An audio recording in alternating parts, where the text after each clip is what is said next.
Whatever the occasion, effortless elegance is right this way. Because Hilton brings you new ways to stay courtesy of the Nomad London. And it doesn't stop at award-winning dining in a space draped in velvet and illuminated by vintage chandeliers. No, this day goes beyond with unparalleled personalized service and attentive hospitality. Oh, and did we mention the Nomad London can be booked using your Hilton Honors points at Hilton.com? Hilton, for the stay. So, you just started using LinkedIn Premium. Now what? Well, on your premium company page, you noticed around 7.5 times more page engagement and 5 times more page views. Well done. And now, new clients are messaging you. All because you're using LinkedIn Premium, which helps you get the business growth you want. Think big, small business. Think big. Start your free trial at linkedin.com/premium small business. That's linkedin.com/premium small business. This episode is brought to you by Nespresso and Samra Origins by the Weekend Coffee Collection. Introducing Samra Origins. My collaboration with Nespresso is a connection to my roots, to my mother, Samra. Coffee that hits the right notes. It transports you. Crafted with unique notes and bold soaring flavors. Experience a taste that moves you. Nespresso and Samra Origins. Discover more at Nespresso.com.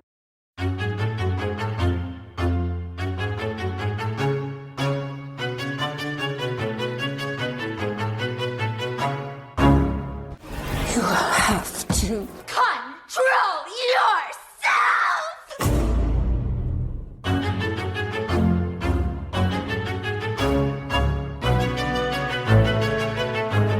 And welcome back to Horror Queers. We're talking We Left You Sleeping, Now We're Sleeping With You.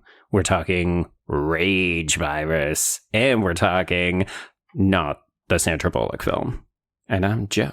And I'm Trace, and we're talking Staying Alive is as good as it gets. Oh boy, this is definitely one of those movies where I say I would be taking Jim's parents' route because I don't want to live in this world. It's so funny that we're covering this like so soon after The Last of Us. And everyone, yes, we are discussing Danny Boyle's 28 Days Later to celebrate the release of 28 years later, coming, 23 years after this film?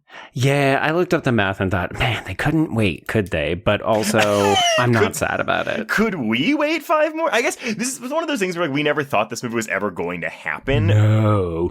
And folks, you can probably hear us speculate that we didn't ever really think it was going to happen because we have definitely covered the intermediary film as an audio commentary over on Patreon. So if you want to hear our thoughts on 28 weeks later, it is already available. Yes. And Joe, do you remember, or I guess, did you experience this similarly to I did? Because I remember this movie was like a phenomenon. Yes.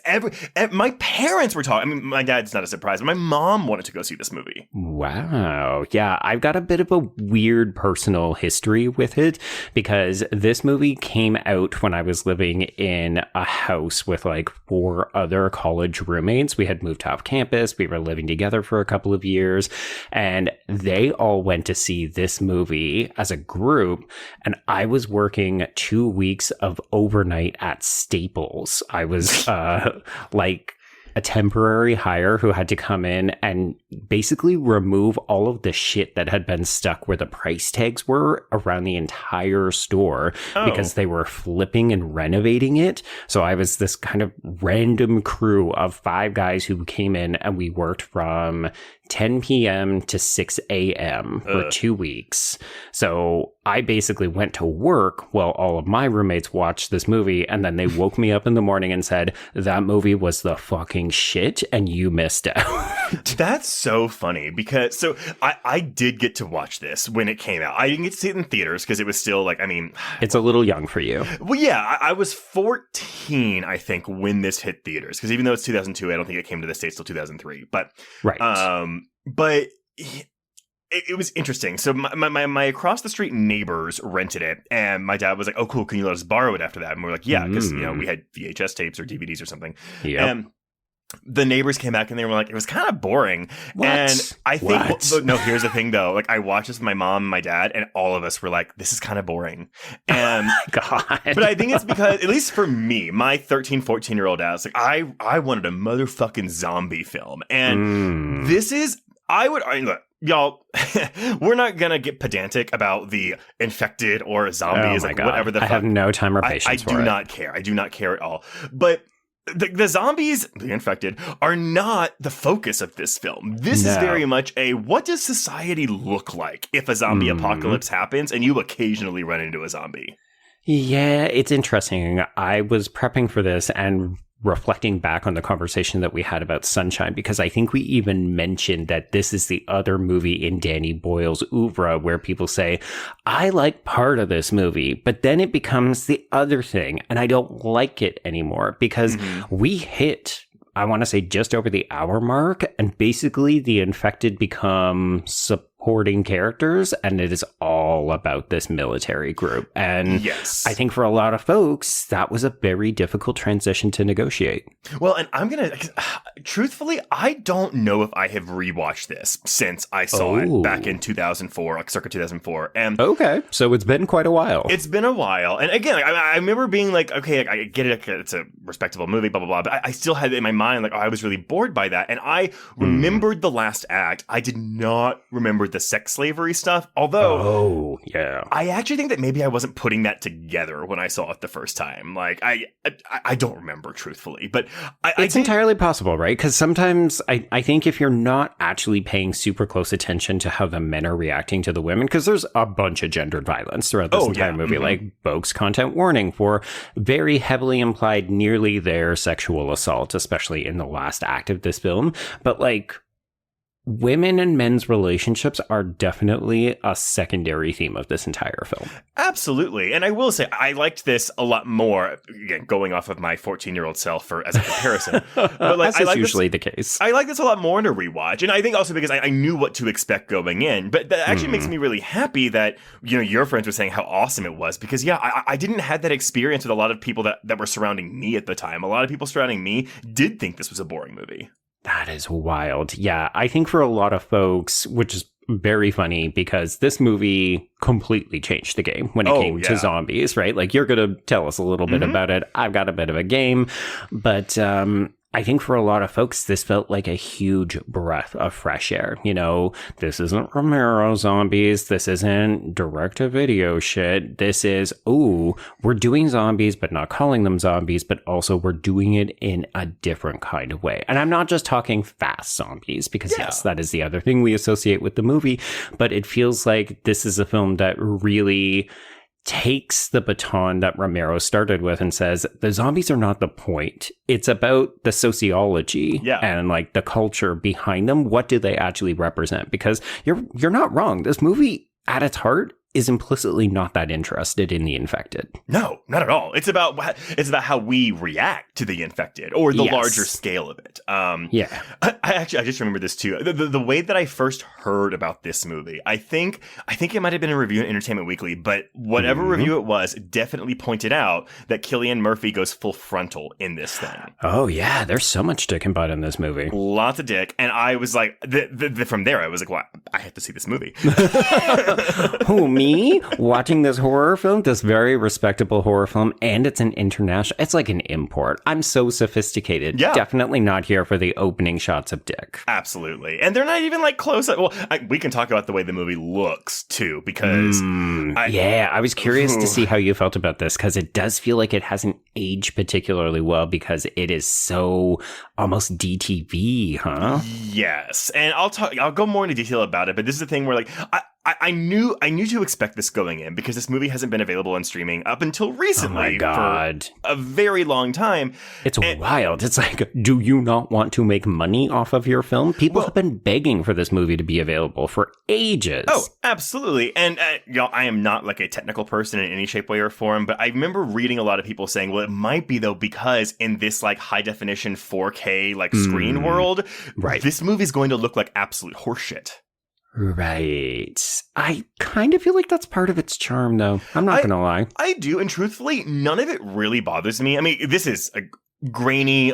It's not out of focus. It's pixelated almost in parts. Yeah. And I wasn't bothered by it except for like long shots where you can't even make out like the facial features of a person. You can just make out the shape of a person. I was like, I don't like that. But yeah, I'm curious, not to get ahead of ourselves, but do you have any kind of budgetary information? Like, was that a factor about why Danny Boyle shot it in a particular way? No, this was the aesthetic he was going for. It was the aesthetic. And the budget we're looking at is about $8 million, by the way. Oh, okay. So yeah, there's no reason. This was a deliberate choice. Got it. Absolutely. Absolutely. So let's dive into this. And happy to report, thank you, Inverse, in 2023 for doing an oral history of 28 Days Later. Folks, you have no idea how much Trace loves an oral history. He has been talking about them more frequently when he talks about his sources. But I mean, my God, he will now message me and be like, I found an oral history.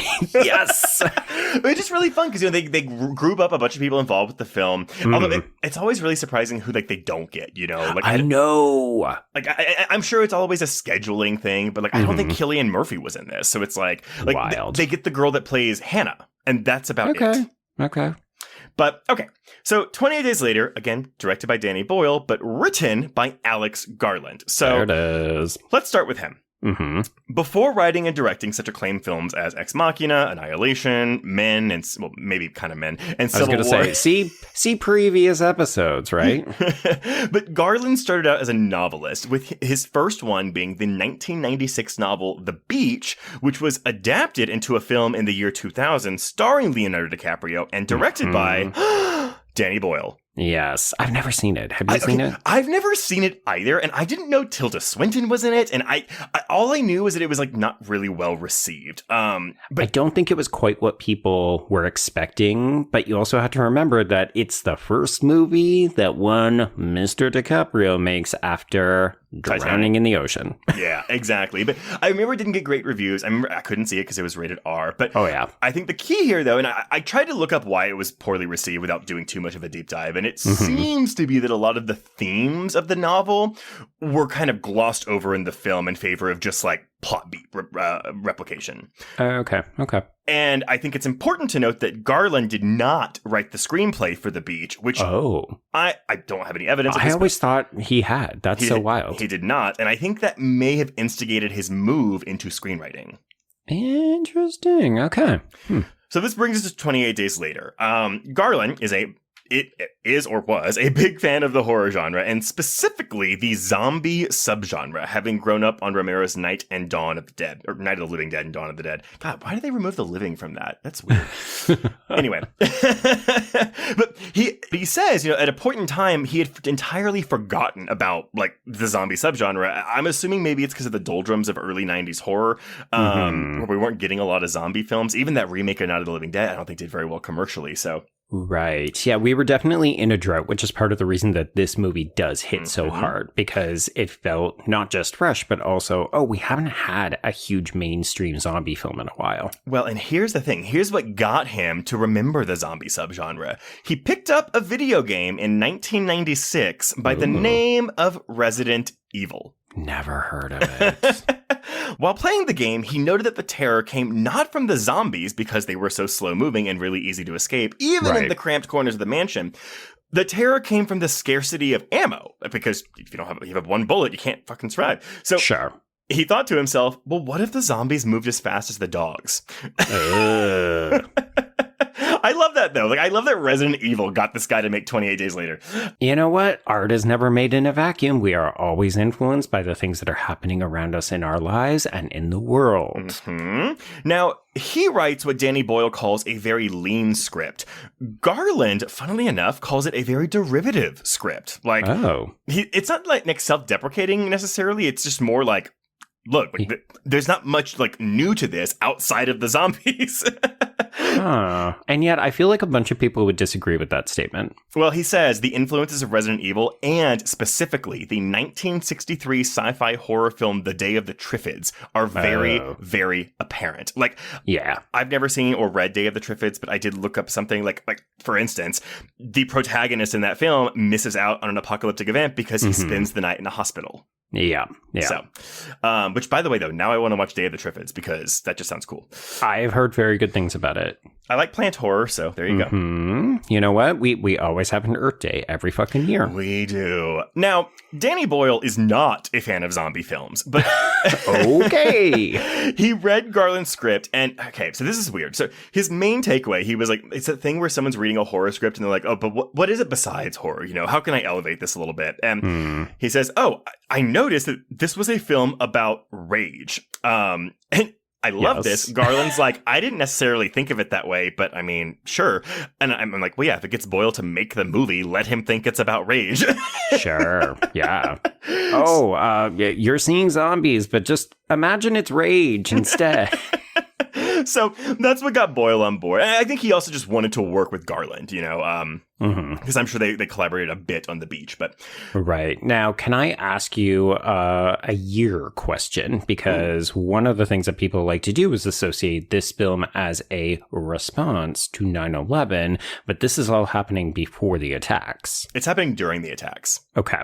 Yeah, and yes, I'll go into that in a minute. But Boyle brings in producer Andrew McDonald, who had produced his previous film Shallow Grave, Trainspotting, The Beach, and has him like shop it around. But for some reason, like Universal Pictures has a first look deal either with Boyle or with McDonald, or maybe it's like a pair thing. But they passed. Oh. I know. It eventually found itself over at Fox Searchlight, the art house indie subset of 20th Century Fox, back when it was still called 20th Century Fox. I think it's just called Searchlight Pictures now. I believe so, yes. Yeah. But one of the very first things that Boyle wanted to do was lock in the look of the film. Okay. For that, he turned to cinematographer Anthony Dodd Mantle, who would go on to become Boyle's go-to collaborator, including this year's 28 Years Later. I like it when we bring back the same people. Yep. But Boyle had recently seen the 1998 Danish black comedy The Celebration, which was shot by Mantle, and he loved the way that he operated and moved the camera in the film. Now, I haven't seen The Celebration, so I don't know exactly. I can only go off of 28 Days Later, but in his words, it was a unique, disruptive force to conventional filmmaking, and that's what he wanted in 28 Days Later. So, I mean, because honestly, I think you could be forgiven for sometimes thinking this film is a found footage film. A little bit, yeah. Like, if you told me someone was actually operating this camera and it was a video camera within the world, like the diegetic world of the film, I would believe you. Well, but here's the thing. It wasn't just the way the camera moved. They wanted to change the way that film normally looked. And for that, they started researching cameras before landing on the Canon XL1 digital video camera, aka a regular consumer camera that you probably pulled a sticker off of when you were working at Radio Shack. My God. Okay, so we went very lo-fi. That's the thing. So, and I remember when this was coming out, like that was a big talking point in a lot of the reviews and articles. It was like, oh yeah, this was filmed with a camera you can just buy at your local like electronics store. Steven Soderbergh wishes. I know. Truly, right? I say that having not seen Sex, Lies, and Videotape, which I don't know if that was also filmed. But I mean, I joke because Steven Soderbergh loves to do things on like the iPhone and so on. Yeah, well, I believe that's what we're doing with 28 Years Later. I think it's all shot on iPhones. Interesting. Okay. Yeah. So that meant, though, that the image quality was inferior to pretty much anything else being made at the time, and certainly inferior to anything being made today. But both Mantle and Boyle were fascinated with this kind of brittle, savage, hectic ability that the digital shutter had to capture movement both well and not well. So they thought it would help them create, in their words, this kind of demonic atmosphere. I truthfully do not get demonic, but I do get the kind of rough around the edges. Like it does have that almost abrasive vibe to it, which does embody the rage-filled world that we now live in. Sure. And I agree with you. I don't really get demonic from this either. I just get frantic. I mean, truthfully, like, a lot of this world is very frantic, even though there's not that many characters in this movie. Right. I will say maybe the one exception is the way the red eyes pop. Like when we see the infected peering through mostly the back windshield of this cab in various scenes, it is like red. Yeah, and they had to have an optometrist or an ophthalmologist on set with those contacts because they were apparently enormous. No, I hate the thick contact stories. I know. It just, oh God, it hurts me every time. It hurts my eyes. Yeah, I know, my eyes. I'm like, ugh.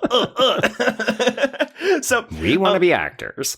For the actors, they went with relative unknowns because they wanted to preserve the suspension of disbelief. So like Cillian Murphy at this point, he had only starred primarily in small independent films. Naomi Harris, as a child, was in a British television series. Okay. Megan Burns, who plays Hannah, had only one previous film credit, whereas Christopher Eccleston and Brendan Gleeson, like they were well-known character actors. So that, I mean...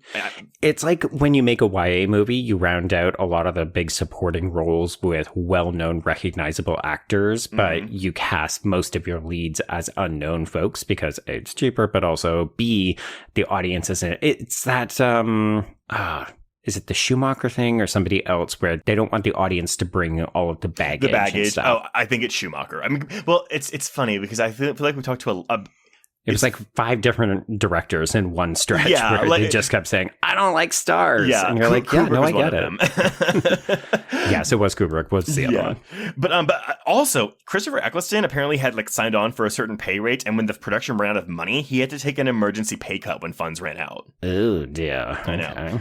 Okay, so the filming, though. So the scenes on the deserted Westminster Bridge, which I think are probably some of the most like iconic imagery in this film, they were shot over the course of 4 days in July of 2001. Right. But the official filming start of a 9-week shoot wasn't starting until September 1st, 2001. Okay. So, after 9/11, the attitudes of pretty much any London official changed, saying, we can't help you with this. So, it's actually a minor miracle that they did all the bridge stuff in July, because if they had done it after 9/11, they wouldn't have been able to do it after 9/11. Yeah, I found a couple of different retrospective pieces, and that was the most common thing that came out of every single article, was they said this movie literally could not have been made, or they would have had to jettison all of those scenes for something else had they just delayed production even a couple weeks. Well, and thank God it's a film shooting in the UK, because what if it was filming in America? I mean, it just would have been a no-go. Yeah, exactly. That wasn't all bad, though. What was bad was, as I said, they ran out of money before filming completed. Oh boy, one of these. Yeah, so one day, like, the producer just goes up to them and goes, we don't have any more money. The crew packs up and leaves with an unfinished movie. Like, okay, no money, goodbye. They had up until the car crashes through the gates at the Soldier's Mansion during that freeze frame. Oh, wait, are they filming it chronologically as well then? I don't know if they're filming it chronologically, but they definitely did have the ending for last. Okay, so they had the majority of it, and they were this close, but they still need more money. Yes. So, okay, they eventually, like... I couldn't really figure out the exact order of things, but what I have is they subsequently shot one ending that Garland had wrote. It took place in a hospital, and so I guess maybe they stopped production and then they had Garland like write an ending, and then maybe they came back to do something that was going to be like cheap on the fly. Okay. But it took place in a hospital. Jim dies while Selena and Hannah run off into the world. Who knows what happens to them? Like, what's going on? They did put this on the movie and test screen it, and it screened very badly. Like, of course, you can't kill Jim after all of this. Come on. Well, literally, there's like 3 alternate endings for this film, and every single one of them ends with Jim dying.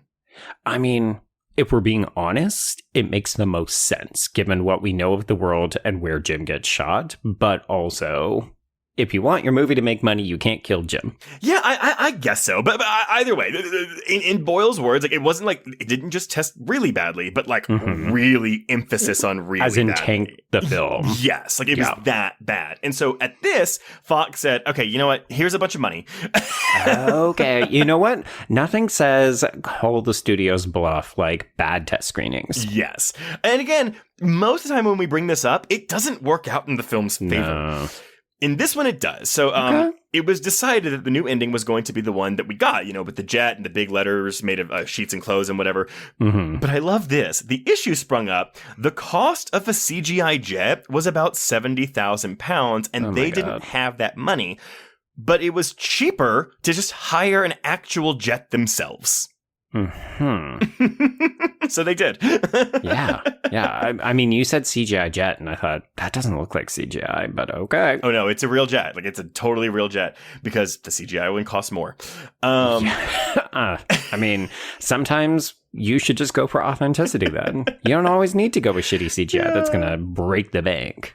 I'll do the endings right now just so we don't have to do them at the end. But basically, Sure. like on the DVD, if you can still find it, there's 3 alternate endings. Again, all of them have Jim dying. One of them, Jim dies of his gunshot wounds in the hospital. One, Jim dreams of the accident that left him in a coma as he dies from his gunshot wounds. Okay. The third, which was not filmed, only storyboarded. This was a very different. I hate this actually. Instead of Frank, Brendan Gleeson's character, being killed by soldiers after being infected, the other survivors tie him up and discover a research lab at the blockade. Oh, no, it's not even done. Where Jim undergoes a blood transfusion in order to save Frank. No. Yeah. That's so stupid. It's really dumb. But here's the thing, though. I even remember when I first watched this, thinking that the ending was kind of underwhelming because it doesn't. Right. But I guess it's the thing, you expect like a big zombie fight, and it's like, oh, the zombies are just starving to death. Okay. Mm-hmm. I do kind of like it, to be honest. I actually think it's really subversive. Here's the thing. We were used to a certain kind of thing, so I can understand if people may have watched this originally and said, oh, well, this isn't really doing what I was kind of hoping or expecting. It's that expectation game. But yeah, you're right. I think that this is quietly subversive because we always think, oh, well, the zombies aren't like us, so they could outlast, we've seen them in the snow and they just reanimate when it gets warm or so on. And yeah, it feels like this film just sort of says, oh, no, in some ways they are living creatures. They still need to be able to survive. Well, and honestly, I'm so glad we're covering this so soon after covering season 2 of The Last of Us on Patreon, because I feel like there were more than a couple times where you referenced 28 Days Later, and looking at this film, I'm kind of like, oh yeah, you can really see the influences of this on The Last of Us. Indeed. Well, actually, Trace, that is a fantastic segue that I swear, folks, I did not set him up for, but let's play a game. I want to play a game. The rules are simple.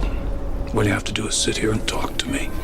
All right, so that was your freebie, so it's now off the table, but I would like you to list at least 3 titles that we have covered that are obviously influenced by either the Fast Zombies or just 28 Days Later generally.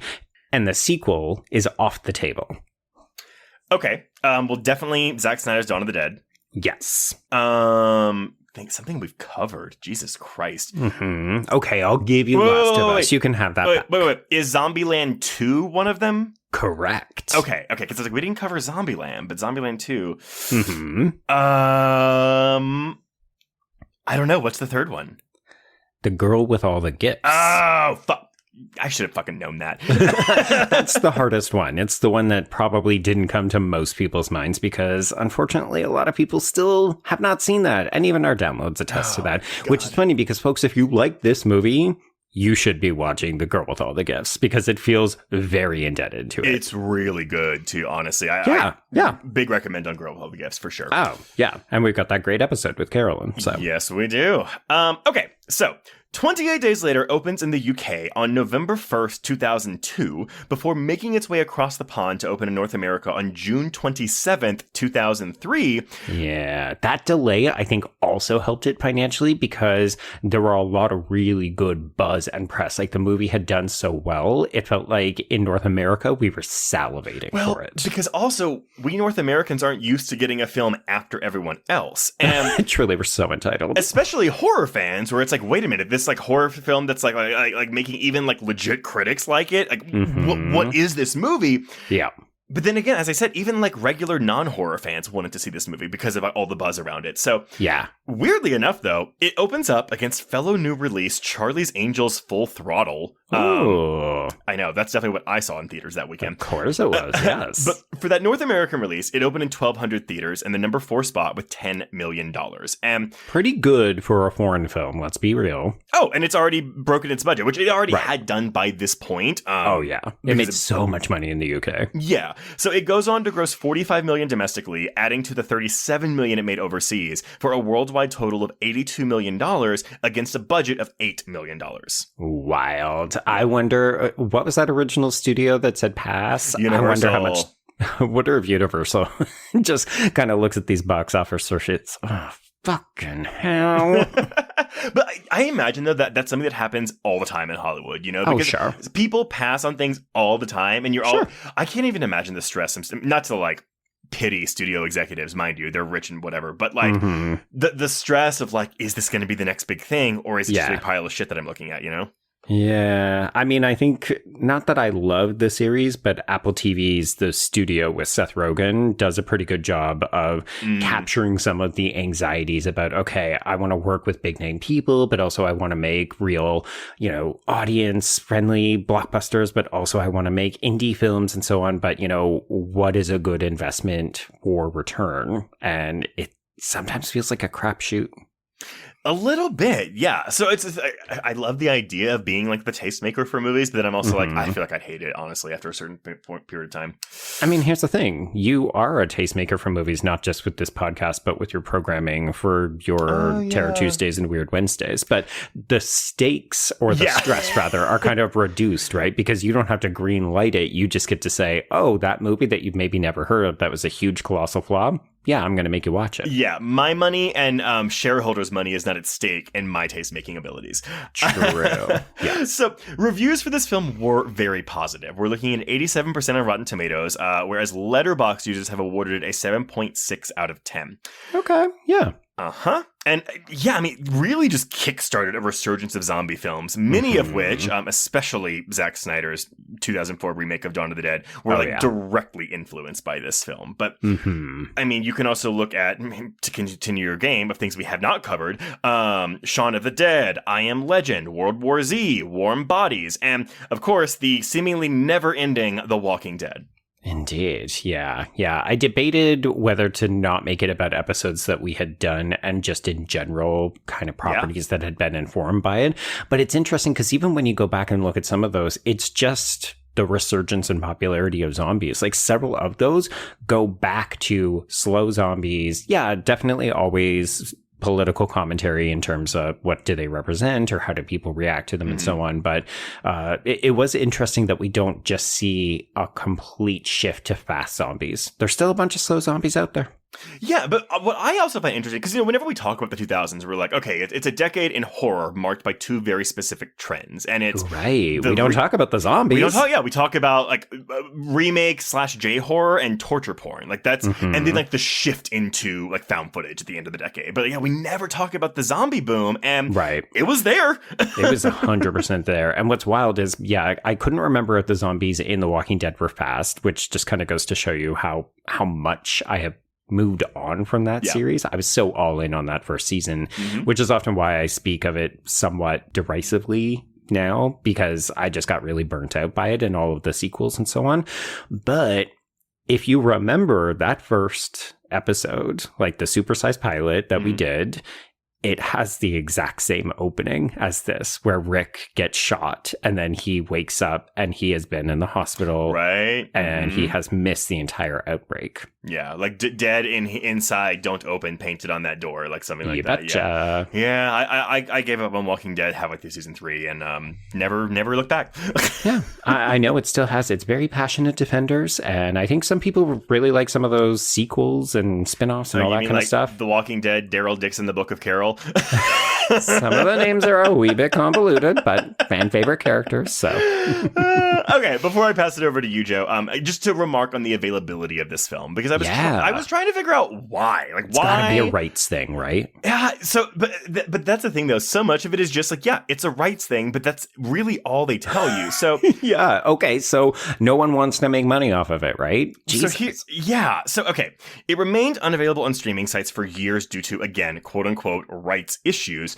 The film was originally distributed, again, by Searchlight Pictures, formerly Fox Searchlight, which officially became a subsidiary of Disney in 2019. Right. And soon after that, so I guess maybe it was available on streaming before that, but after the Disney merger, it was no longer available to find. So Disney has struck again, is what you're saying. Well, yeah, even on Disney-owned streaming sites, it wasn't there.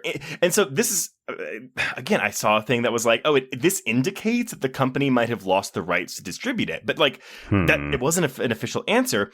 But Disney also stopped producing copies, like physical copies of 28 Days Later. So the only way you could watch this movie since like 2019 is if you still had your early 2000s era DVD or Blu-ray. Right, which I do, thankfully. I don't think I ever bought it, but like those copies were selling for like anywhere from $100 to $200 at thrift stores. So in February of 2024, it was announced that the producer, Andrew McDonald, bought the rights to the film back from Searchlight Pictures, and he promptly sold those rights, as well as the rights to future sequels to Sony, which is the company distributing 28 years later. Yeah. And Sony likes to make money, so. Yeah, I'm just a little surprised that like Disney didn't want to keep their hands on this, but oh well. Well, Disney has made some very unusual decisions. Like, let's not forget that the reason that it's really hard to do repertory screenings is because Disney has put the kibosh on their titles, and by extension, a lot of the titles in the Fox catalog. So outside of some very specific ones, they basically have said, we don't want you to see films that we have effectively put back in the vault. Oh, maybe that's it. Maybe it is. They're, okay, we're going to keep this away from you so that way when it comes out, you're all going to buy it. But then... Maybe. But then where is the physical copy? Well, yeah, because they sold the rights. People want to buy this. they got rid of the rights. This guy bought him back. Either way, I'm happy it's back because we're getting a new trilogy of sequels. Oh my God. I am so excited for this. Not just because, you know, it's always fun when something that is old comes back again, but I love that Danny Boyle has said, okay, I'm going to come back. I'm going to do the first one. I'm going to do the third one.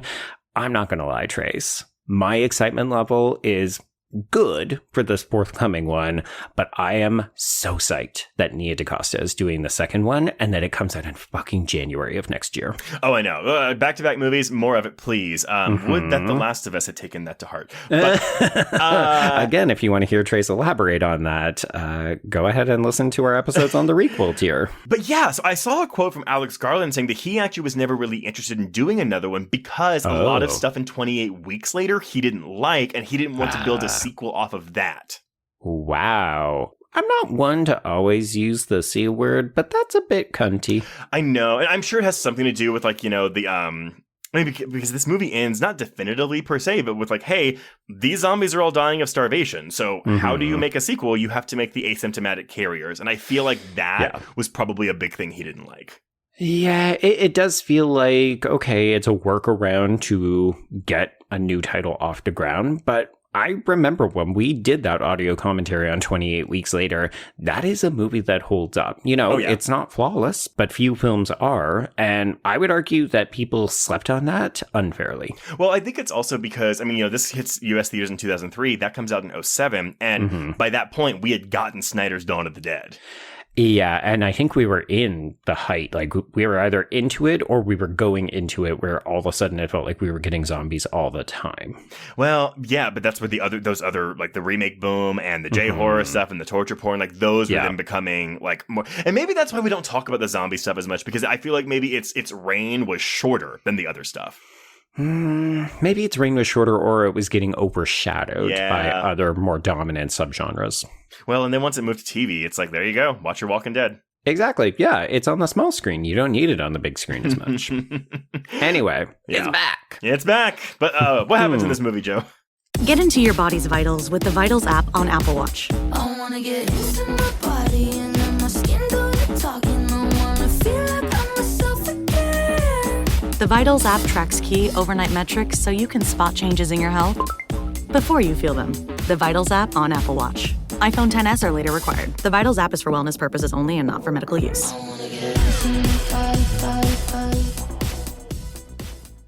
If you went on a road trip and you didn't stop for a Big Mac or drop a crispy fry between the car seats or use your McDonald's bag as a placemat, then that wasn't a road trip. It was just a really long drive.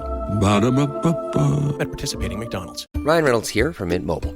With the price of just about everything going up, we thought we'd bring our prices down. So to help us, we brought in a reverse auctioneer, which is apparently a thing. Mint Mobile Unlimited Premium Wireless. How to get 30, 30, bit to get 30, bit to get 20, 20, 20, bit to get 20, 20, bit to get 15, 15, 15, 15, just $15 a month? Sold! Give it a try at mintmobile.com/switch. Upfront payment of $45 for 3-month plan equivalent to $15 per month required. New customer offer for first 3 months only. Speed slow after 35 gigabytes if network's busy. Taxes and fees extra. See mintmobile.com. Okay, so we open on a montage of war and violence, and then we pull back to reveal that we are watching it on the small screen, on TVs, and this is being watched by a chimp at the Cambridge Primate Research Center. And then almost immediately, animal activists break in, and despite the warning from a scientist played by David Schneider, the primates are let loose, and they are in fact infected with rage. And this woman, I'm not going to say she gets her head bitten off, but I mean, she might violent. as well be. Yeah, these I love it. PETA causes the apocalypse. I'm not sure that this part has aged particularly well for me as we, continue to live through an environmental catastrophe perpetuated by rich fascists. But, that's an AI thing, and this is a PETA thing. But yes. Sure. So this woman, who is played by Bindu Dastapani, she ends up dying. She immediately revives, and then we are off to the races. But I kind of love that we understand enough of this that it is incredibly violent and very fast acting, but we don't show a ton outside of this initial attack. No, and actually what I forgot about this movie too is how, not necessarily small scale it is, but like the whole time, you have the character saying like, we don't know what's happened outside. Like we don't know if the virus has made it. We saw a news report saying it made it to Paris or something like that, and blah, blah, blah. And in this movie, not 28 weeks later, but in this movie, there's no possible way this virus could have gotten out. No, unless they ran through the tunnel, which I think we maybe see somewhere in 28 weeks later. Does that link them to the main, like, European mainland? Oh, okay. Yeah, because the way they're like, I remember when I read The Hot Zone for Ebola, and it's like, there's no danger of Ebola ever hitting the United States, because if you got it, like, you would die on the plane before you got to the States. And so this is faster than that. Like, there's no way you would fly on a plane and carry this over until the asymptomatic stuff in 28 weeks later comes into play.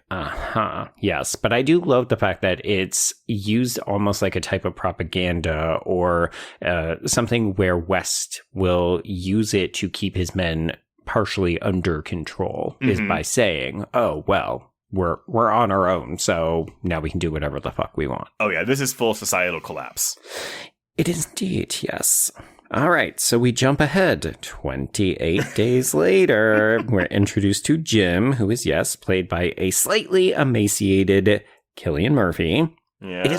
It truly is wild to think that he was not a well-known name, or that like this is the movie that puts him on a trajectory to get him to work with Christopher Nolan for 6 movies and so on. Like this is the movie that introduces the world to this man. Yeah, and I did see a direct quote from Nolan saying that he saw 28 Days Later, and that's what convinced him to cast him as the Scarecrow in Batman Begins. It's wild. Wild. Yeah. Hey. Yeah. The way things work out sometimes. Truly, sometimes you just need that one big break, right? And a big penis. I mean, would we say big? You can't judge a soft penis. It's fine. It's a very nice looking penis that you can see from afar in this really grainy, pixelated image. Truly, yes. The fact that the penis is clear as day despite the pixelation maybe is telling. Anyway, no modesty pouch, no shame here. This is very much I've woken up. I don't know why I'm in an abandoned hospital, but I'm just going to raid the vending machine, grab me some sneaks and scrubs, and I'm going to head out into the world. Well, and this is like 10 minutes of near silence, just watching Jim walk around the hospital, walk around, I think, the parking garage roof, and then, this bridge, Piccadilly Circus, all this shit. Yeah, and 14-year-old Trace Thurman just goes, boring. Where are the zombies, man? Okay, so speaking of this silence, this emptiness, this isolation, surprise secret game, Trace. Oh, okay. Okay, so game number 2, I would like you to tell me another movie that does this, if you can. Like empty London?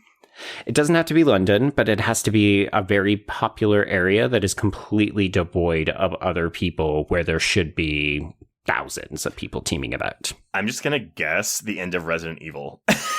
Okay. Yes, I will accept that as a response. I didn't have a definitive list. I had a couple that immediately came to mind, and I was like, maybe you will have something else. So you did. The ones that came up that were popular were The Devil's Advocate from 1997. Apparently, this, we can see it's Fifth Avenue is completely devoid of people. There is also the double bill of Ople los Ojos, otherwise known as Open Your Eyes, and then its 2001 remake, Vanilla Sky, which I feel like it often It doesn't get spoken about in conversation with this film, but it is definitely doing the same kind of thing. It's just interesting that both Open Your Eyes, which comes out in 1997, same year as The Devil's Advocate, but then also Vanilla Sky, which is the American remake starring Tom Cruise, that comes out in 2001, and these films are never remarked upon as doing the same kind of thing. Like 28 Days Later gets all the thunder for this. Man, I love me some. I'm doing Vanilla Sky for Weird Wednesday next month, and I am stoked. It is an interesting film. I will say, I think I prefer it to the original. The original's just a little bit slower. I've never seen it, but I plan on I plan on watching it before this Vanilla Sky screening, because I would like to be able to compare the two. They are very similar. Yeah. I think it's not the same script, but it might as well be the same script. Mm-hmm. And of course, Penelope Cruz famously playing this exact same character. I just remember Cameron Diaz going, I know. I swallowed your cum. Mm-hmm. You made me come 5 times. That means something. Mm-hmm. It does, girl. It does, indeed, yeah. Okay, I realize I failed to give credit to Steph Rubino, whose piece I'm going to lightly reference throughout this. So they wrote, in 28 Days Later, found families who fight fascism together stay together for autostraddle. Huh. Yeah. Okay. So, as we said, Jim is wandering around.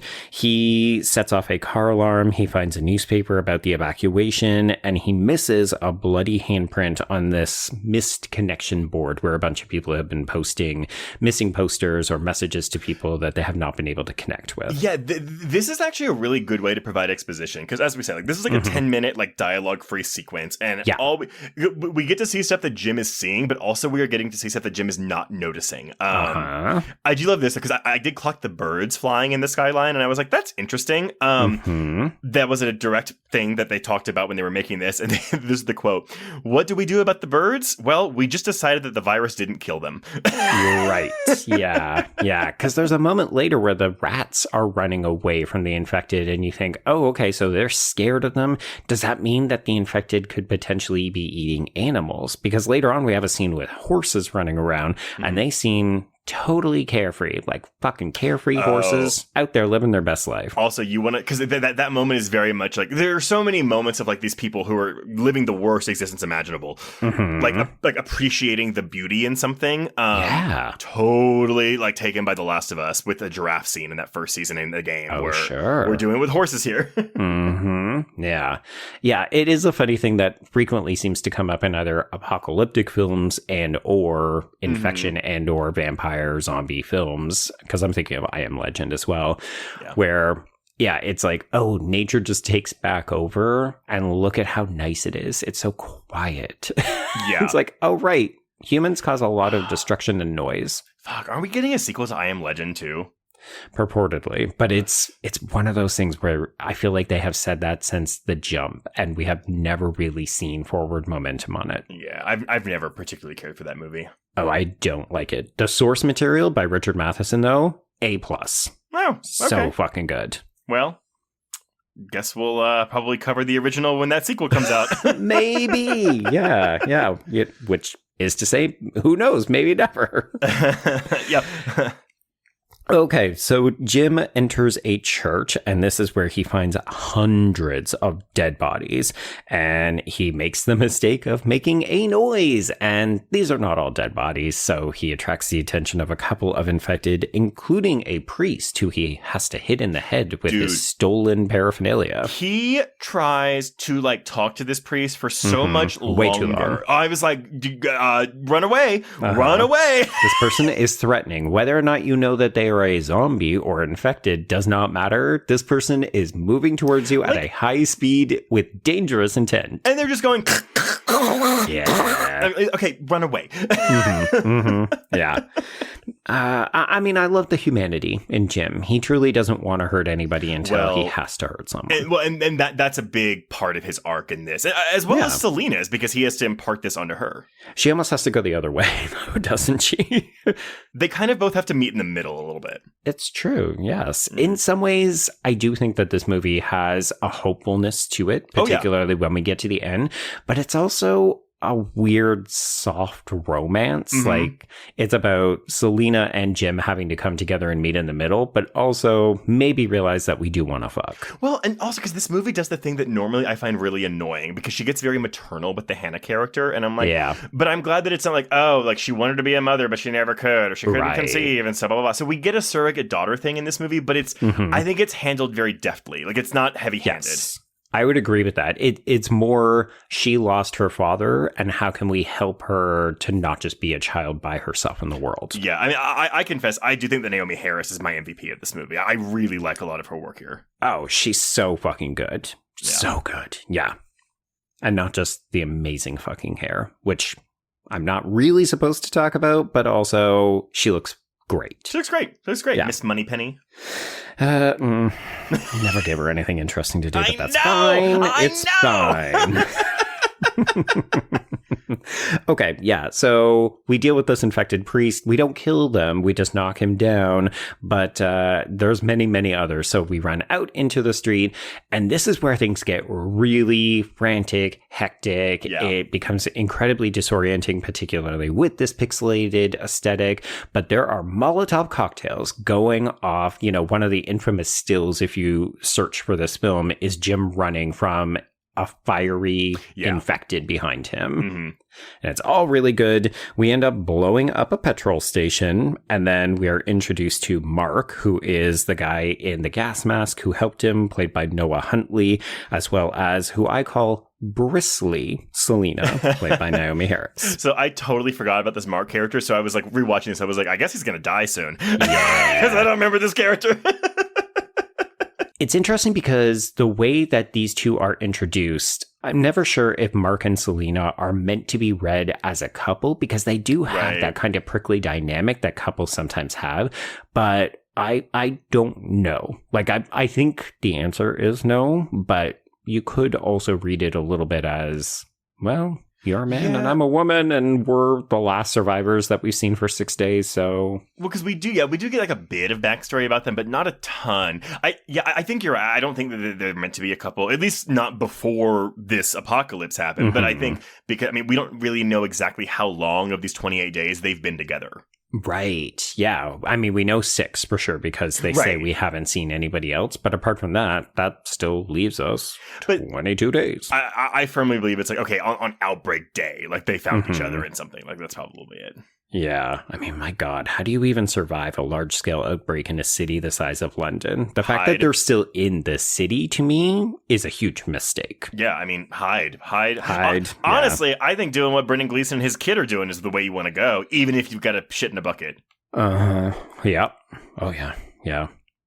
Okay, so we're hunkered down in this kind of convenience store location, and Selena gives us some exposition. So it started in the small towns, and then suddenly it was everywhere. It's a bloodborne virus, very infectious. We also get the backstory for Jim, which is that he was a bike courier, and he got into a battle with a car, and he lost. Yeah. Yeah. Okay. So this is also the part where Selena mentions that they have heard that the infections have reached Paris and New York. So we're planting that seed, even though, yes, what we will very quickly come to realize is that there's no way it would survive that long. Like, the plane would absolutely just crash. Yeah. And if Paris was infected, like, they would be overrun. But there's no way it got to New York. Yeah. So there's also no TVs, there's no radio. And the most shocking thing to Jim that he has difficulty reconciling early on is that there's no police and there's no government. Which, again, it's so bizarre. Like, I think because I'm so used to seeing post-apocalyptic worlds, like post-apocalypse, right? Mm-hmm. I'm not used to seeing the apocalypse in action. And so, and you know, like you have like disaster, like, I don't know, something like Independence Day, where it's like, okay, but like... But that movie literally has the president getting airlifted to a bunker. Yeah, like society doesn't collapse in Independence Day. And so that's what I think what really pulled me through this rewatch was I was just so fascinated in what, you know, Alex Garland's idea of what happens to society in these scenarios. And again, like it happens in Girl with All the Gifts, it happens in all these films we've talked about, but I just, on this watch, I really appreciated that more than I had before. Yeah. Okay. Question for you, just because I can't comment. I haven't seen it. So, Day of the Dead, is it doing something sort of similar to this? I know it's well after because, I've seen Dawn of the Dead, and that only just briefly touches on the start of the infection before we move to the mall. But like Day of the Dead feels like it could be a spiritual predecessor for this, at least with all the military. Joe, I have never seen Day of the Dead. You haven't seen it either. I haven't seen it either. I know. I've seen Night several times. I've seen Dawn once in high school, and that is it. I like zombie movies, but I've just never like gravitated towards them the same way I do like slashers and creature features. Right. Yeah. I think we've talked a couple of times how we felt burnt out by zombie films after a certain point. So that just kind of diminished how many we were actively seeking out. But I guess, folks, if you feel like there are some connections that we're missing because we don't have that knowledge to pull from, do let us know. Yeah, absolutely. Yeah. That's it. Okay. Yeah.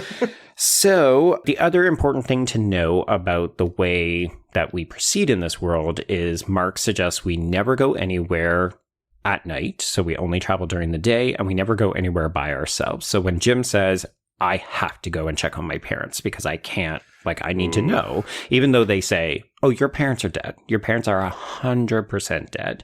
He won't accept that. So the next day, our journey takes us to Jim's parents' house. And I think this is where the film starts to separate itself a little bit. And maybe I'm not being fair to a lot of other texts that do have emotional, vulnerable, character-driven moments. Right. But I like that this movie makes time, and it will repeatedly make time for these kinds of smaller, quieter, intimate moments. So Jim taking that time to go, and we see his parents, and they are dead. They died by suicide by taking a bunch of pills. But I love him finding this absolutely devastating it's a note written on the back of a picture of him. Yeah, I honestly, what the note says, Jim, with endless love, we left you sleeping. Now we're sleeping with you. Don't wake up. Yeah. Ooh, man. It's really heavy in some ways. It's so simple, but it really hits. And again, I think that's when I was 14. I was like, why are we wasting our time with this shit? Where are the fucking zombies? Where are the zombies? Meanwhile, I'm over here crying in the corner. Yeah, exactly. Man, zombies. Yeah. Okay, so we have traveled too far and it's just taken up too much time. So we're going to stay in Jim's parents' house for the night. And Selena and Mark go to bed, and Jim can't help himself. He gets melancholy and nostalgic, so he starts watching old tapes of his family. And it's nice, it's a very sweet moment, but it also casts way too much light, and I don't know, he's maybe making too much noise. I think it's just the light from the windows. It's the candle he lights, because there's a really quick shot where you can see the light clearly flickering in the doorway, and that's when the POV camera zooms in towards the door. So this freaked me the fuck out on this rewatch. I knew it was coming, and this jump scare fully made me leap out of my chair. Oh, yeah, because they don't just come through the door, but they also come through the skylight. The skylight, the window. It's just, hey, if there is a somewhat permeable surface, we be busting through. Yeah. And this is hectic. This is, again, it's very frantic. And it's very hard to make out who or what is winning or happening. So the fact that Mark ends up getting scratched or bitten in the arm, not surprising. The fact that Jim managed to survive this at all, quite surprising. Absolutely. I did. Before we say goodbye to Mark, because by the way, though, it really sucks they didn't have any guns, because when Selena just hacks into him with a machete, I was my God. Oh, that's a terrible way. I would rather just turn. Yeah, I initially thought we were going to try to do that thing where I'm going to hack off the infected or bit part of your body. Right. So I thought she was going for the arm, and then she just keeps going. Keeps going. But I did like the story Mark told about his experience with the infection, where they were at the train station or the airport. But the thing that really stuck out to me, though, was when he says, we were walking on soft ground. And I looked down, and it was the bodies of people who had fallen, and we were trampling them. And I was like, oh, yeah. God. Oh, it is a gut punch. And the fact that he only survived because he climbed over other people to get to safety. And then he describes seeing his father. So he lost track of his other family members, but he could see his father's eyes go red with rage. Ooh. Well, it's a film about rage, Joe. Oh, right. Yeah. Right. You know what? I almost forgot. What if Alex Garland was like, yeah, it's called The Rage Virus. Of course it's about rage. It literally. Subtitle, The Rage Virus. 28 Days Later, The Rage Virus. I mean, we're doing some subtitles for these later films, so that is true. Give me the Bone Temple, baby. Mm-hmm. Okay, so Selena does admit, because there's this hot moment where Jim says, how do you know for sure that he was infected? How do you know it wasn't just a cut? And Selena kind of, I don't know if I buy this answer fully, but she says there was something in his eyes. He knew. He had accepted it, and that's why. And I'm like, oh, I don't know, girl. It's a thing, because, I mean, look, he clearly had a wound on his arm. Sure. It wasn't clear that it was a bite, but I think it's that thing where, where someone looks at a wound and they look up like, please don't kill me. Like, that's the look. It is the look, for sure. It's interesting also that in this film, we never communicate if you have to be bitten or a saliva will do it or will a scratch from a fingernail do it? Because I remember the first time I saw this when Brendan Gleeson gets the drop of blood in his eye. Oh, yeah. And that is enough. I remember being incredibly surprised. But that makes sense, though, because it's at least blood. Sure. I thought they said saliva at some point here, but I didn't. No, I think it's just blood. Oh, but you know what does do saliva? 28 weeks later. Yes, it does. Yes, it does. Yeah. Yeah, I guess I'm kind of like the way that we mutate or transform vampire lore, depending on how we want to proceed or make more contemporary the story. I'm always intrigued on what we do with the contagion aspect of a zombie film. Right. Yeah. So I guess maybe this is a point where I can bring in a little bit of what Rubio was talking about in their article, because the response to this kind of stuff is very telling, right? The fact that we end up with a military that we can't entirely trust, who has said that they will protect us. I think that's one of the reasons why people end up reading a 9/11 response to this film is, we were all in this panic and we didn't really know who we could trust. People sort of turn on each other. There's a lot of rage in the world. Of course, this movie doesn't have the same kind of xenophobia to it, although I do think you can also read a race critique in here, because the way that we are presenting black bodies is very telling to me. The way the soldiers talk about Selena's body. But even like Mailer, the guy that we have chained up, to me, I was like, oh, it's a black prisoner. I did clock that. I was like, the only black guy in this entire group of soldiers. There is another one, because the guy who asked Jim not to leave him when Jim just kind of like bursts out, he's there, but he's a non-existing character. A non-character that's a coward and a zombie pet. Yes. Yeah. And then a black woman who is sexualized, and then this black man who is, being held there as a kind of science experiment. So I do think there's that. But then I will say, in a lot of ways, this film feels super prescient to the way that we respond to things like, COVID. Like, it was really hard to watch this movie and look at the completely isolated, empty streets and the way that people react in fear to other folks and don't get too close to me. Even when they're, when we go to Brendan Gleeson's apartment and he's in his full regalia, it's meant to be a kind of weaponry, like an armor against the infected, but it also kind of looks like the full hazmat suits that we asked our medical professionals to wear. Yeah, I remember whenever lockdown fully started, it was I feel like people were talking about 20 Days Later, and also Contagion. Contagion, yes, that was the other one. Which, funnily enough, another movie I saw the first time and was like, this is kind of boring. Because I wanted something like Outbreak. Right. I felt like those were actually two of the big films that people were watching at the start of COVID is Outbreak and also Contagion. Like, we just could not help ourselves. And the funny thing is, Contagion actually is a better movie than Outbreak. It's just that Outbreak is the more Hollywoodized version of this story. Very much so. Yeah. Okay, so we have lost Mark, and Selena is not entirely apologetic, but this is where she says, okay, well, if you had plans, if you were thinking about a cure, if you thought, the two of us are hot and single and maybe the last people on earth, so we should fucking fall in love, no, get rid of all of your plans, because at this point, staying alive is the only thing we have to look forward to. Yep, which I mean, dark shit. Yeah, it sounds so like spoiled for me to say this, but like the no baths, like the shitting wherever. It just sounds terrible. But you know what? At least you're not a zombie. Well, there is that. Yeah. I mean, again, I'm saying Jim's parents' decision is looking a little attractive to me. Not that I am, doing the suicidal ideation thing, but it just seems like this is a lot of hardship for not a lot of reward. I don't find zombie movies or the subgenre particularly scary, but what I do find inherently scary about zombies is that the idea that if you are infected and, you turn, but like you are still like trapped in your brain in there and you can witness everything your body is doing. But that'd be worse. I want it to be, I'm a monster. I'm turned off completely. I don't even know who or what I am anymore. Well, no, that's normally the thing where it's like, it's not that person anymore. They are dead. This is someone totally different. But it's all in a weird way. If it's like, if you're brain dead inside their brain, but like you're still fully aware of everything you're doing. It just trapped in a hell of, well, not your own making, but just a hell. Yeah, just hell. Yeah.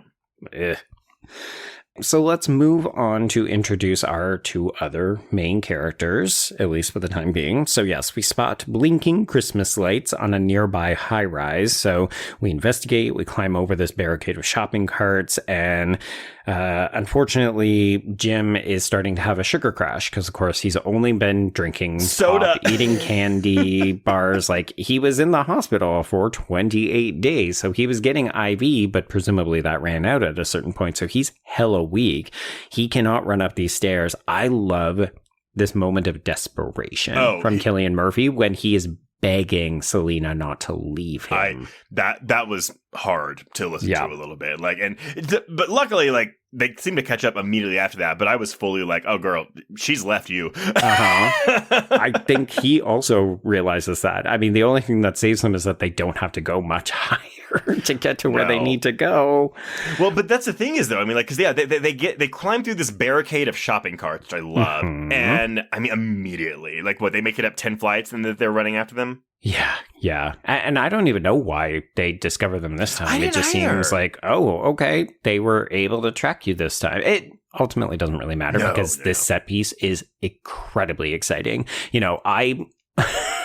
I am screaming along with Selena at Hannah to open the fucking door because, I mean, but I get it from Hannah's perspective. Why would I want to? So Hannah is played by Megan Burns, by the way. She is the teenage daughter of Frank, who is played by Brendan Gleeson, a.k.a.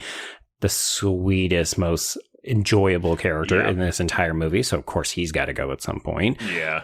But, I mean, if you were Hannah, you were a preteen teenage girl. The only relation you have left is Frank. He's out there. You can't see him. You can't hear him. And there's two random people screaming and swearing at you.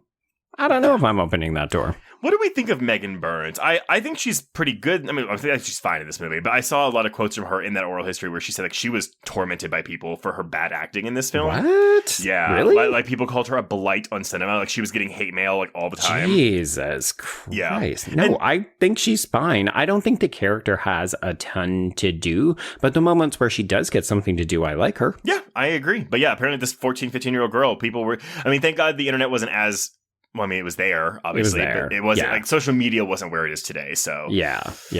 I mean, we love to hate on child actors at the best of times. Really so, okay, we all eventually end up inside. We do a little creme de menthe cheer because hey, more people. Now we were once 2 and now we're 4. So woo. And everybody is temporarily safe. I do love that this movie apparently takes place at Christmas because we are hearing a acoustic version of Frosty the Snowman over this scene. I couldn't tell if it actually was Christmas because I would also assume that in the UK, like it would be snowing, but I don't know. Maybe it may just depend on the year. Could be a white Christmas or no, right? I guess they're filming on location, though, in, like, September. So even if the movie is set in Christmas, like, they're not filming at Christmas, and they're not going to pay for fake snow. We got no budget. Although, $8 million is actually a pretty hefty sum when you think about it. That's true. We're shooting on a personal camcorder, so where did the money go? That's what I want to know. It's probably to shut down the city so that we could shoot some of these scenes. Yes. Okay, so Jim takes the opportunity to do a bit of a dry shave. This is actually pretty painful to watch as well. I hate watching people shave in movies. Well, because it's the Foley work on it, like the scraping of the... Well, he's actually using like a store-bought like disposable razor, but I feel like in movies it's always a fucking like straight razor. Well, and I've never seen someone shave and not cut themselves. It's a classic thing that we just do in all of these movies, to the point where I actually don't shave with a razor. I only ever do an electric razor, in part because movies have taught me I will just cut myself. When I didn't grow out my beard, I always use a razor, but now I trim it with an electric one. There we go. So, yeah. Plus, everybody just looks sexier with a bit of 5 o'clock shadow. Just saying. Well, I'm getting fatter and a fuller face as I get older. The beard makes me look skinnier. Oh, yeah. No, it's a good strategy. Good call. Good call. Also, I don't think you're getting fatter. My face, trust me, my face is way fuller than it was like even 5 years ago. You're aging into yourself. Yes, and the beard makes me the beard makes me look better. There we go. You know what? I like the beard. That's what I'm saying. Okay? Stop fishing for compliments. My God. Okay, so yeah, we have to do a quick clarification about, so you two fucking, do I put you in the same room? No? Okay. And we get this nice moment where Jim goes in and he thanks Selena for saving his life because, yeah, she has done that a couple times at this point, but she, not so quietly and not so politely, very bluntly, as is her way, says, basically, if you keep taking pity on people or if you keep letting other people dictate the agenda, it will get you killed. Yeah, I mean, she flat out says, like, I don't trust Hannah and Frank. And it's the thing where it's like, yo, you don't, they seem nice at first, but like these also could, I don't know, they could be like a father-daughter, like, serial killer, yeah, or just even opportunist, right? It's like the whole point of most post-apocalyptic films or texts in general is that you don't know how much you can trust anybody, because when the rubber hits the road, when the shit hits the fan, when any other euphemism you want to use, when things get bad, people start to reveal facets of themselves that they would never do so in polite society. Yeah, exactly. Like when there's no order, when there's no law enforcement, when there's no government, all bets are off. Yeah. One of these days, man, I'm going to make us do the most Debbie Downer double bill of The Hole and The Divide, and we are just going to talk about how society is fucked. I'm done. You've been talking about The Hole forever. I'm excited to watch that. It's not, neither one of them are great, but yeah. They have cemented themselves on my psyche. I Those love movies this. have fucked me up. Oh, yeah, no, we should totally watch those movies. I want to see movies that fucked you up as a kid. Oh, yes, okay. You know what? You'll watch them and be like, this is kitty gloves. No, what are you talking about? How many times have we done that with films that I grew up with where I was like, this terrified me as a kid? Not anymore, but as a kid, it scared the crap out of me. Oh my God. I mean, you are calling in a favor next week. Not for something that scared you, but something that you watched as a kid, so. I am calling in a favor next week. Anyway, we will get there. Okay.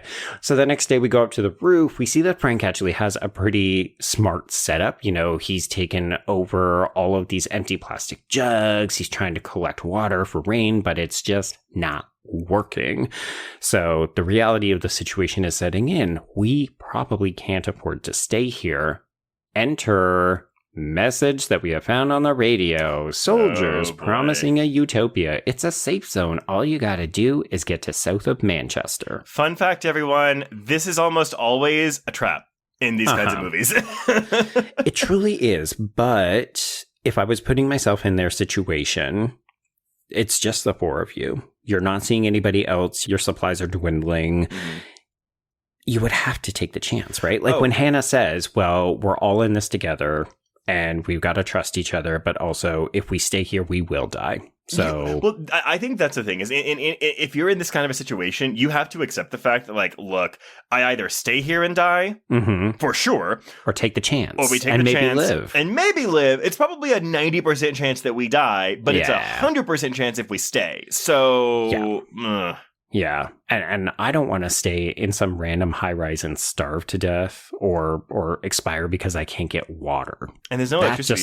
I'd rather fight. If you're going to make the decision to keep on fighting and not take the Jim Parent route, then you gotta leave the city. I was going to say there's no electricity, so you can't watch TV, but they did have electricity for those lights, so... I think they could have been solar powered or battery operated. Yeah. Also, I realized we forgot, I mean, I guess it wasn't super influential because it didn't do very well when it hit theaters, but the other British, like, virus movie that came out in the years after this? Yeah. Doomsday. It does come up. I think it's because it made zero impact on so many people. I like it. I would actually like to cover Doomsday one day. Oh, no, I'll totally cover Doomsday. It's like this mixed with Mad Max, mixed with something else, and it doesn't all work, but it's fun. Virtually none of it works, but also it's better than most of the things that Mr. Neil has made. Well, in the way, it's his second best film after, well, I guess some people would say Dog Soldiers, but it's his second best film that he made after The Descent. That's true. Actually, if we're going to be realistic, we should probably cover Dog Soldiers first, because there's more queer-coded content in that film. I know, and that's another one that I only saw once and didn't particularly care for it the first time I saw it. Really? Well, I really like it. It was after all the buzz, and I finally saw it. I was kind of like, that's it. But I'm also like not a big werewolf person, so I look forward to the chance to like reappraise this. Okay. Mission accepted. Yeah, there you go. Okay, so yes, we're going to pack up the cab because this is what we discover Frank did. He drove a cab for a living. So we're going to pack it up and we're going to leave the city to the tune of Ave Maria. Because, beautiful, serene, calm. Immediately, we have to make a very bad decision, which is that we're going to go into the, I wrote in my notes, very obviously shit idea to go through this tunnel because why would you ever go in a fucking tunnel in a zombie movie? Well, because the first thing I thought was if it's blocked, you're fucked. And that's well, I guess it is blocked, but they're not fucked because they do get over it. They do, but they blow the tire, and then that's when the rats arrive, and then that's when the infected begin arriving. And again, this is very similar to the tension mounting scene that we had when we were trying to get Hannah to let us into the apartment. But I love near misses. Oh, so do I. And I feel like the shot of the shadows of the infected against the wall. Oh, it's so scary. And I feel like it's a very a common image you see in relation to this film. But I agree. And truthfully, though, if I see a bunch of...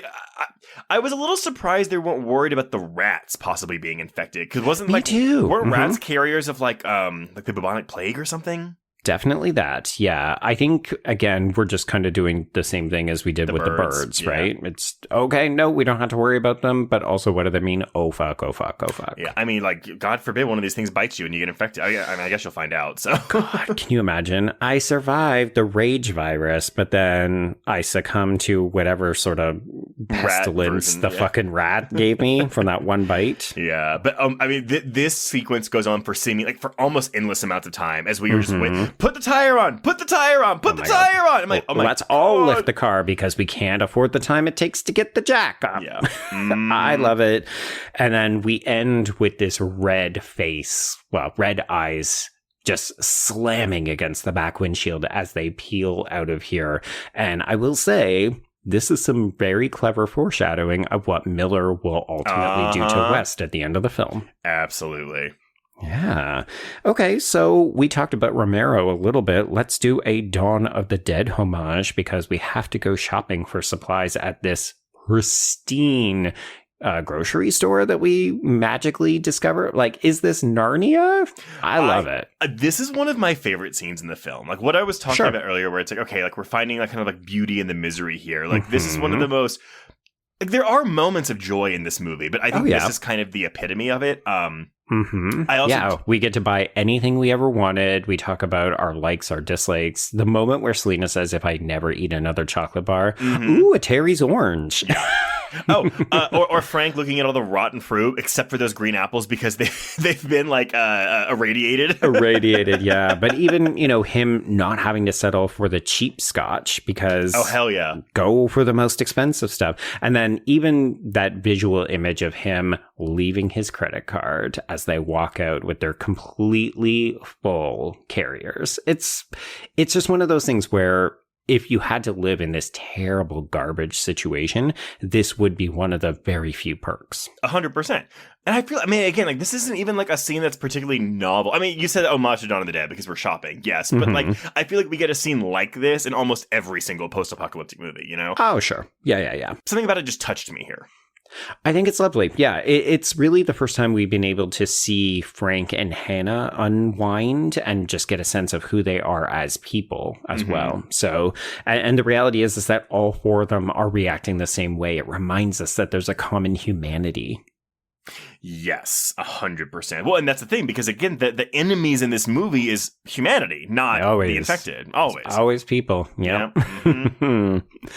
Okay, so after this, we need to get gas. That's our next stop. And this is almost anticlimactic, but in a really enjoyable way, because you think that something big is going to happen here. But the most eventful moment is when Jim doesn't listen to Selena and he goes into this little restaurant and he ultimately ends up having to kill an infected boy. So it's a huge character moment for Jim, but ultimately this is not a huge set piece. We don't have a horde of infected descend upon them. We don't have to quickly build a tank and peel out.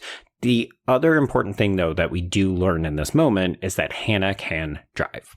Yes. There was so I do like this, and I agree. Like, it's not really like an action set piece. I wouldn't go that far. It's very much Jim has to. This is the first time he's killed someone, so this is a very momentous thing for Jim.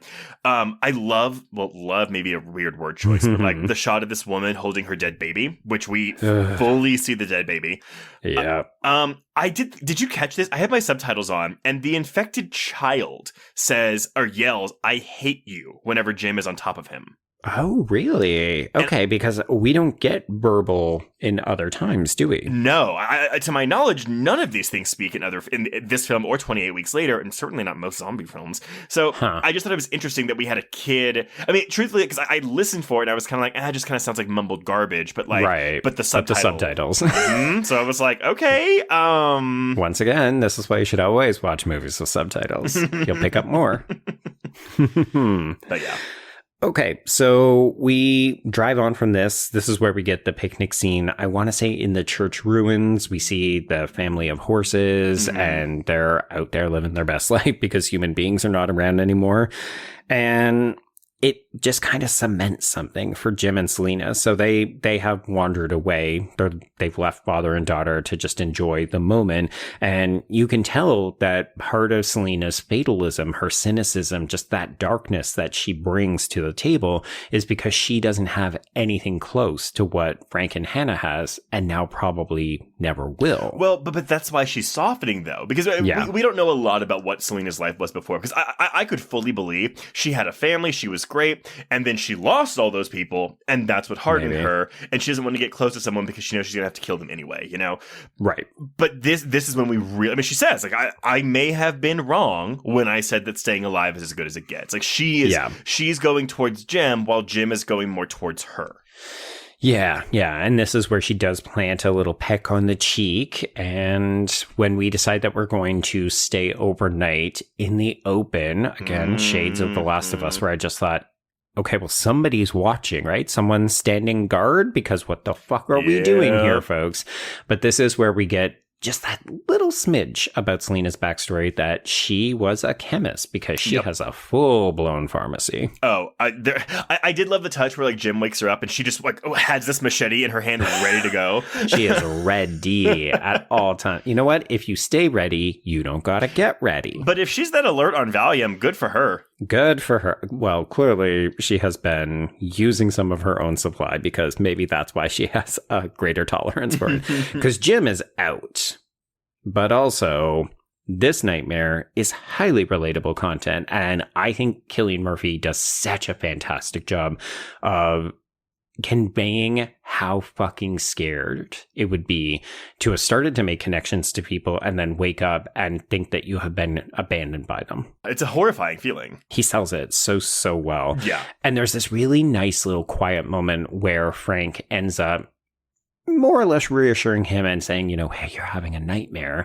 And Jim doesn't wake up, but he does say, thanks, Dad.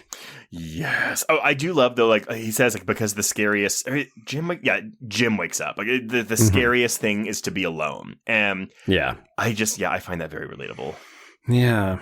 And then, the film doesn't belabor the point. It kind of lets you understand what's going on. We take that beat, and then Jim is being hurriedly woken up because the car is packed. We have missed breakfast. We're back on the road because we are so close to the 42nd blockade. But first, we do have to see that all of Manchester is apparently completely on fire. Oh, I know. Because I was like, what are they looking at? What are they looking at? Did they see a bunch of bodies?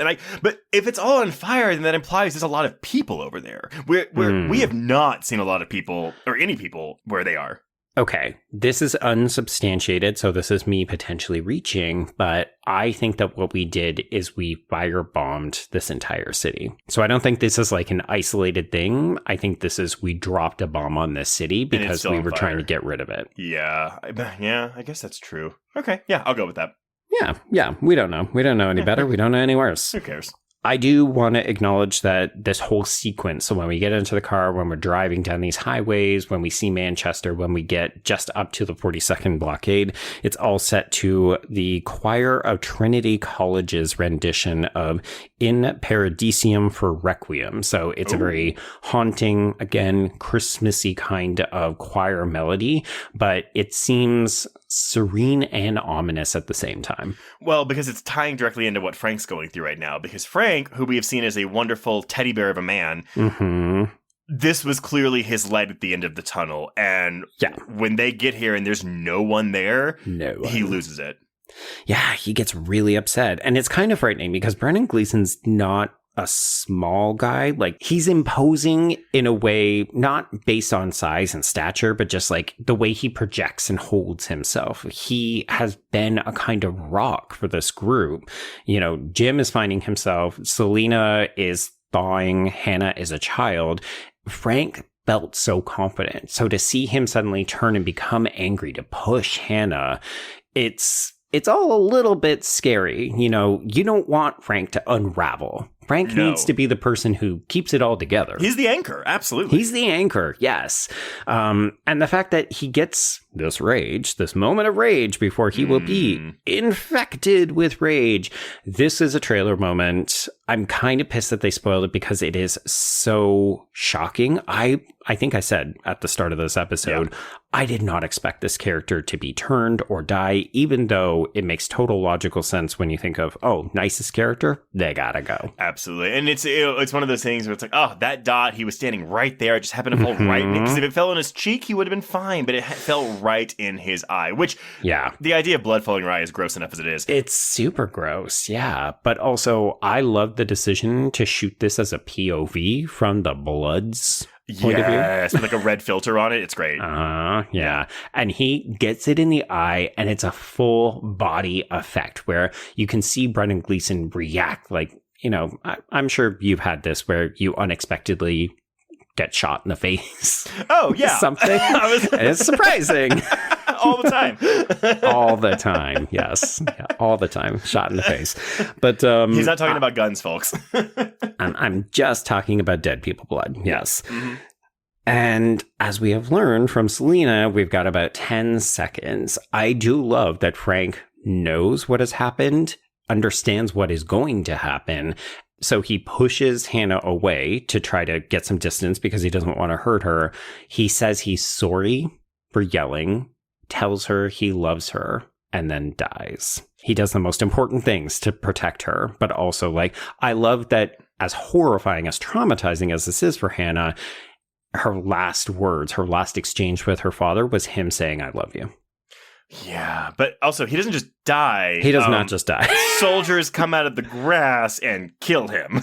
And the blood just goes everywhere, to the point where I thought, everybody maybe close your eyes and also your mouths, because you got Frank blood going all over every which way. I know, right? You don't want to be near anyone when they're getting riddled with bullets. No, it's dangerous. Okay, so as I said, this is just past the 1 hour mark. So basically when Mark dies, that's the half-hour mark, and this is the 1 hour mark, and we have 57 minutes left, That's kind of wild that this army stuff takes up that much of the runtime. It's huge, right? Because I feel like it's the part of the film that people either like the least or the part that they forget about the most. Why do you, and I forgot about this, but why do you think people like this the least? I think it's just not the film that they were quote-unquote sold. So we thought we were going to get Jim trying to get out of London and a bunch of people running after him on fire, and it was going to be shocking infections. I didn't realize it was going to be, oh, don't trust the military. They're a bunch of rapists. They're fucking idiots. Like, this group of men that we are about to meet are so juvenile. They are so green, and yet they are supposed to represent our best hope. And it just feels very nihilistic. So is this ever actually addressed? Because I don't know if this is true or not, but I always wondered if these were actually army guys. I mean, I think you could, in the same way that I did the Manchester gets bombed read, Right. I think you could say, oh, are these people like Jones, the cook? There's a moment where he has to fire a gun and he cannot even point it the right way. Right. So I think you could make an argument that these are just men who picked up the suits, who picked up the guns and said, oh, yeah, we're the army now. Yep. And, whatever it is, these are all assholes. They're definitely all assholes. Yeah. Okay, so we are taken by Jeep to this nearby castle, and we are welcomed by Major Henry West, who, yes, is Christopher Eccleston, a pinnacle of British film and television, very distinctive looking man. And when you see him, he's either going to be the best or the absolute worst character. And he's going to be Doctor Who, or he's going to be this guy. Yeah, he's the worst in this one. Yeah. But even just, it's red flag central, right? You know, they pull up. They have just undergone this horrible experience with Frank's death. They're still processing it. You know, Hannah is completely shell-shocked. And he's standing there going, yeah, I've got clean sheets and hot water for you. And you just think, this is a person who doesn't know how to read the room. Well, this is just too good to be true. Like it's that too. Mm-hmm. Because also, I saw, because they found this building to use for this place, and they didn't have to do anything to it. They didn't do any set dressing. Like, it just looked, it was gorgeous, but also like dilapidated. Yeah, it's derelict your balls. There you go. Derelict. Thank you. But it does have hot water. So just in case you were like, I haven't seen enough of Cillian Murphy's body, let's make sure to show the backside as well. Oh my God. I know. We get, in case you. And it's a cute little butt. It's a cute little butt. He's just showering. Also, yeah, because do we get female nudity in this movie? No, we do not. Good we for just you, get implied Danny Boyle. Sexual assault. Well, yeah. Yeah, but no, it's like, did you want to see every part of Cillian Murphy? Yeah, you will get it in this movie. Did you want to see tits and ass from the female side? No, you get none of that. Okay, so after he is drying off, we get to see that the soldiers have taken the cab and they are doing donuts outside. Yeah. You're just like, oh, wow. Okay, so juveniles. And I love this. So we have Selena finally breaks down at this point in the film. And yes, there's this line that she has I just love because, you know, Jim says, you know, oh, Hannah's just going to cope. And what Selena says is, I don't want her to have to fucking cope. I want her to be okay. And I loved this line of dialogue. I totally get it. It's totally understandable. And this is when we're really getting into the whole, like, Selena's maternal side thing. Yeah, but as you said, it feels natural. It feels like a nice evolution. It doesn't feel forced or shoehorned in. Like, if we have to do this kind of thing, I want it to be more like this. Yeah, 100% agreed. And again, don't give Selena the backstory of, oh, I tried to have a kid, but I lost my daughter. And blah, blah. Which, again, maybe that is part of the backstory that that Naomi Harris is working with. Because I'm sure a lot of actors build backstories in their head. But again, the whole, like, oh, I lost a child, so you're my surrogate is like, it's such a fucking tropey, annoying thing for me. Sure. And we're not going to say that it can never work because folks were talking about Bring Her Back on the Patreon this month. And that's a film that uses that trope very, very well. But I would also argue that's the entire film. It's not just Sally Hawkins' backstory. It's like what the film is exploring. Exactly. Whereas if we did it with Selena here, you know, like, oh, I used to have a little girl and she died in the first 6 days. It would just feel so trite and so shoehorned in. It would feel dismissive in some ways. I also just really like this idea that I don't want her to be happy. I don't want her to grow up. It's like the bar is, I want her to be okay. That is what the world is that we're living in now. Yeah, that's a tall order in this reality. I mean, especially given where we're at, but yes. We got a complicated order. I do also kind of like that Jim misreads this situation. Oh, so yeah. It's his turn to say, oh, well, we both got survivor's guilt, so why don't we try making out? And the timing is just not right. So Selena leaves. As you do. As you do, yeah. I mean, when the kiss is not right, you walk away. But then we just go through this tour of the whole facility, which maybe goes on a little bit too long, but it's also we can be introduced to Mailer. It's that. It's also a little bit of Wes Craven geography. I think it has to gently reinforce the fact that look at how well we are protected. But if you flip it around, it's look at what prison you have signed up for now. Yeah. Look how well we're protected, but also look how hard it is to escape. Exactly, because you think you can just run out onto that lawn? Oh, there's explosives. Oh, we've got doors that are firmly secured. We've got barbed wire. We've got armed men. If you want to leave, you better hope we're going to let you because you're not getting out of here if we don't say so. Yeah. Yeah. Okay. So the other red flags that I clocked is when West. These are all red flags. And then West starts talking about how they've got this goal of rebuilding. And I think in an optimistic perspective, you could say, okay, we're going to try to get back to some semblance of normalcy, right?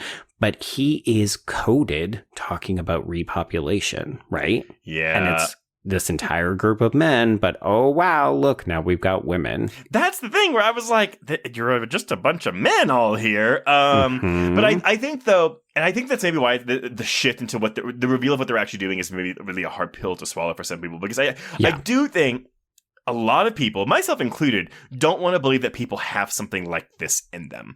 And one of the things that never really gets commented on, but I found this on a quick kind of Reddit thread, because I love Reddit, apparently. People clocked, this movie is literally called 28 Days Later. So it's been 4 weeks since the start of the outbreak. This is what these men have already devolved to. Well, and here's the thing, though. The whole I'm jumping ahead a little bit here, but like whenever Wes tells Jim, like, this is what we're doing, he told them that 6 days ago whenever Mailer was infected.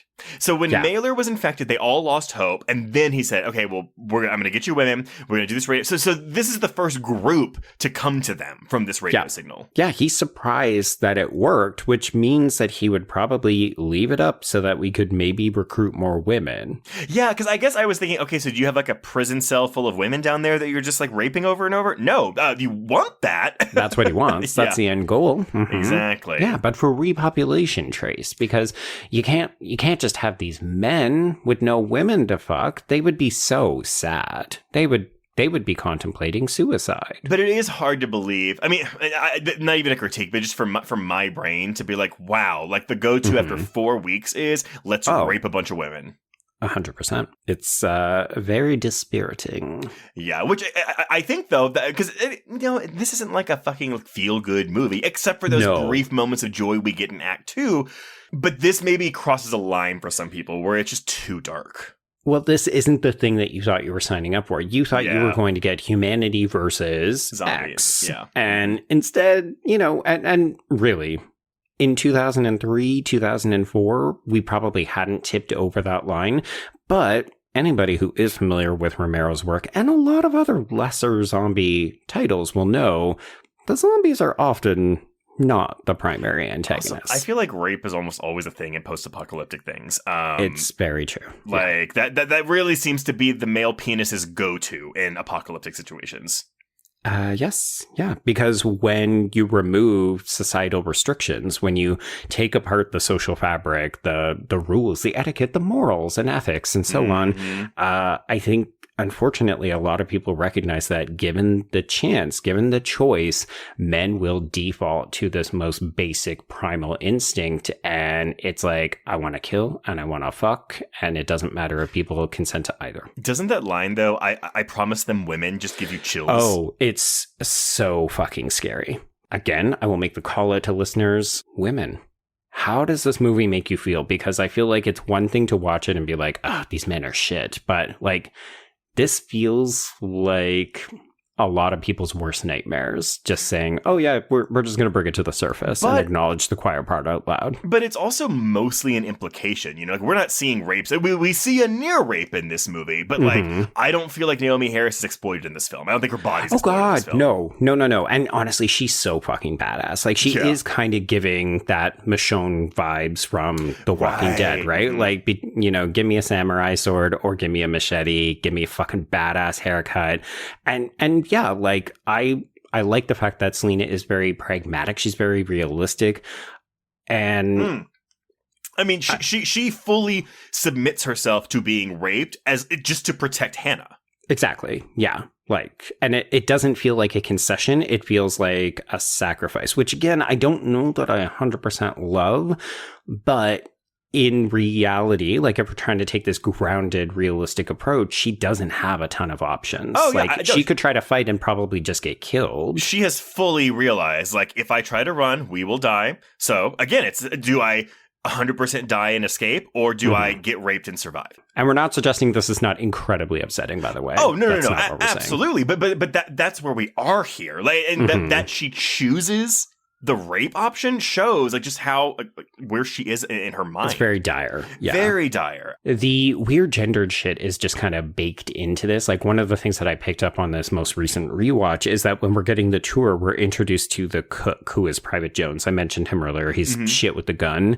He's played by Leo Bill. And when we're introduced to him, he's performing this quote unquote very gendered, very female role of making the meal. And he's wearing a pink apron. Yep, and no one comments on that really, but yeah, I know I clocked that too, but we don't really do much with that outside of the fact that we just got to rape all these women.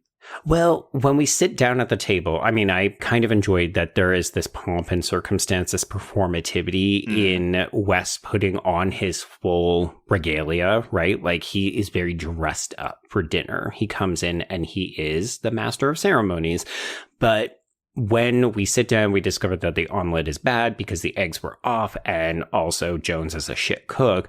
There's a moment where Wes actually goes, he looks at Hannah and he says, you know, do you cook? Because we're looking for someone with a bit more flair in the kitchen.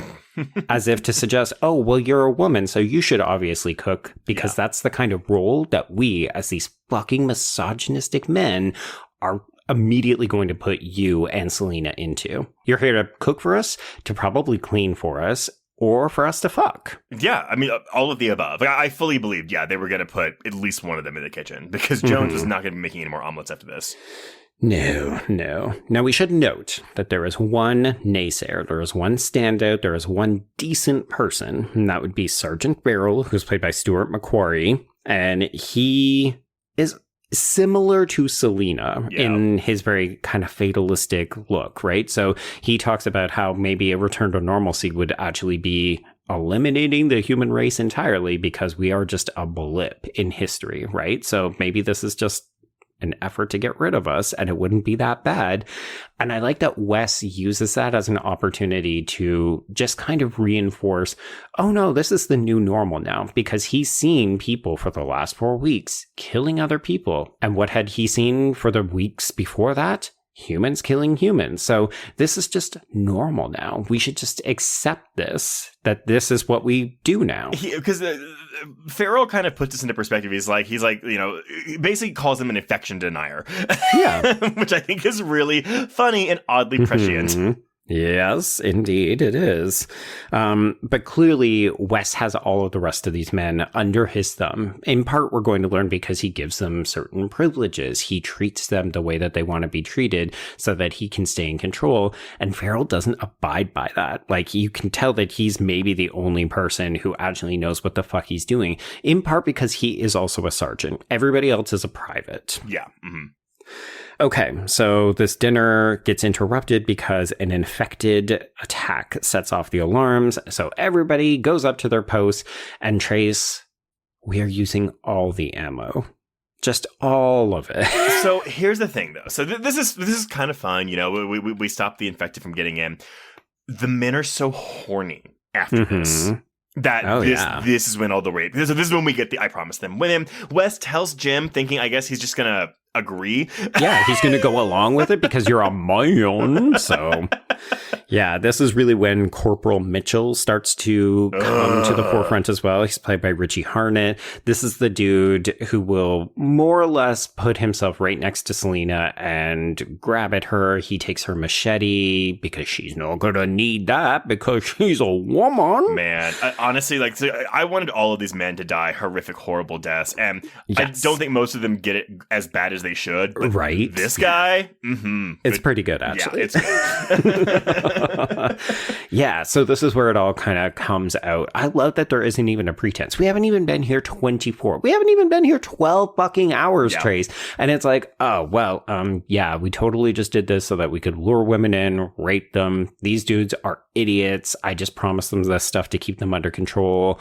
It's a giant clusterfuck. Hey, you want in? And well, it's like he just looks in Jim's eyes and he's like, "Oh, you don't want in. You don't want in." Like, I would have loved for you to have joined us, but no. So Farrell and Jim both end up in this kind of cellar dungeon, and yeah, so we're asking Selena and Hannah to go upstairs and get dressed up in pretty clothes so we can rape you. I think it's Mitchell that says this, but he says, "I'm gonna have the black one and I'm gonna make her squeal." Oh boy. How timely, given our discussion of Deliverance a few weeks ago. Yeah, honestly, I just feel like I don't ever want to hear the word squeal in a horror film because it just always connotes rape. Yeah, absolutely. Mm-hmm. Yeah. Terrible. Okay, so Selena is being guarded by, I just put hats in my notes for the longest time because it's the guy who wears the hat. And that's what distinguishes him. This is Private Clifton, who is played by Luke Mabley, and she encourages him to give them some privacy. Like, okay, we're going to do what you want. We're going to acquiesce to these ridiculous demands, but you got to give us a moment so that we can get dressed. Like, you're going to have your way with us, but for now, leave the fucking room. Oh my God. And she uses this as an opportunity to open the pharmacy. Yeah. So what does she give Hannah? It's something that calms her down, but also just kind of diminishes her sensory. Yeah, because Hannah, she acts a little bit drunk, right? Like, that's why she's very comfortable goading everybody and saying, you know, oh, Wes is dead. Everybody is dead. It's almost like she has a truth serum.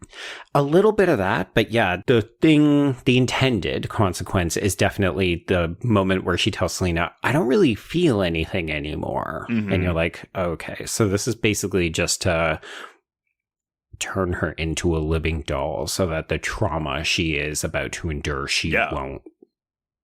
Like, she either won't remember it or she won't feel anything by it. So this is Selena's way of trying to help her escape the trauma of the very real rape she's about to experience. Yeah. Like, her exact words are, "I'm making you not care." Yeah. It's so rough. Yeah. It's so rough. Yeah. Okay, so some time has passed, or enough time has passed that we've decided, okay, we're going to take Jim and Farrell out and we're just going to shoot them. So the people who take him out, where did I mean it? So Mitchell and Jones are the ones who take them out. Sorry, this is before all the rape and drugs and stuff with Selena and Hannah, but essentially Farrell, he tries to make these men man up, for lack of a better term. So he says, like, if you're going to kill me, you have to kill me. You can't just walk me into the forest and pretend like this is going to be an easy thing. Well, but then Jones takes the challenge. He's like, fine, I'm going to fucking hack you up. No, it's actually Mitchell who's going to do that, because Mitchell's the shitty one. So he's like, oh, I'm just going to stab you a bunch. I'm going to, he's very, I will take pleasure in this because I am a psychopath. Mm-hmm. And Jones just shoots Farrell because he doesn't want to have to go through this. It's an act of mercy. It is an act of mercy, but it's also a bit of an act of cowardice because Jones could have, let him go. He could have shot Mitchell instead, and he didn't because he is still a rule follower and he wants in on this. Yeah. So I was surprised that the gunfire didn't, because Jim jumps over the barrier here, I think, so he's on the outside. He does. I was surprised that the infected aren't notified by the gunfire. Truly. The only infected that we will see from this point on is Mailer, and then the people that Mailer converts. Unless you're watching deleted scenes, in which case it seems like there are some other infected who managed to get in for the climax. But I guess Garland and Boyle decided they didn't need all of that. We could keep it tighter, more intimate. Yeah, that's fine. But Jim has managed to escape. He is shirtless because he lost it going over the barbed wire fence, but he does have this very important moment where when he's lying, hiding out, he sees a plane go over. Yes. So Wes's whole insistence that this is the new normal, that this is who we are now, the rest of the society has gone and there's no rules and regulations. It's like, motherfucker, there's a plane right there. We're over sitting in North America like, I wonder how the UK's doing right now. Yeah, they've gone a bit dark. What do you think's going on over there? Maybe cancel that trip to London. Okay, yeah, so back to Rape Bill. Jim has figured out that he needs to lure Wes and some other guys out. So the rain has begun at this point. He gets them to come out to Blockade 42. He kills the driver. He disables the car so that Wes has to hoof it on foot. And the infected have managed to find him. So I think this is where that other version of events would have come from. It would have played through. And again, we don't need more footage of this. Yeah. So, while Jim is using this as a distraction, he has doubled back to the castle prison and he releases Mailer. So, this is the black imprisoned infected guy. And I mean, this is super risky because Jim could have gotten attacked by this guy, or he runs the risk of Selena or Hannah getting caught in this. But the reveal of Mailer in the window behind the soldier is great. I think that's one of the shots, along with the dropping blood, that I really remember from this movie, because it's not even a jump scare per se. It's just like we cut. Oh God, look at those red eyes. Yeah. And here's the thing: this was foreshadowed in the tunnel sequence, right? When we had the red eyes in the windows, and also the moment at Jim's family's house when basically it just bursts through the window. Yeah. Yeah. So this is where Clifton gets it, the guy with the hat. So it's him and Jones are in this room and they're just talking about like, yeah, you know, we're going to have so much fun. Honestly, I'm shocked. And I'm not shocked because you're really good at character names, but I am shocked that you actually went through naming all of these like these other soldiers, because I was just like, this soldier gets killed, this soldier gets killed.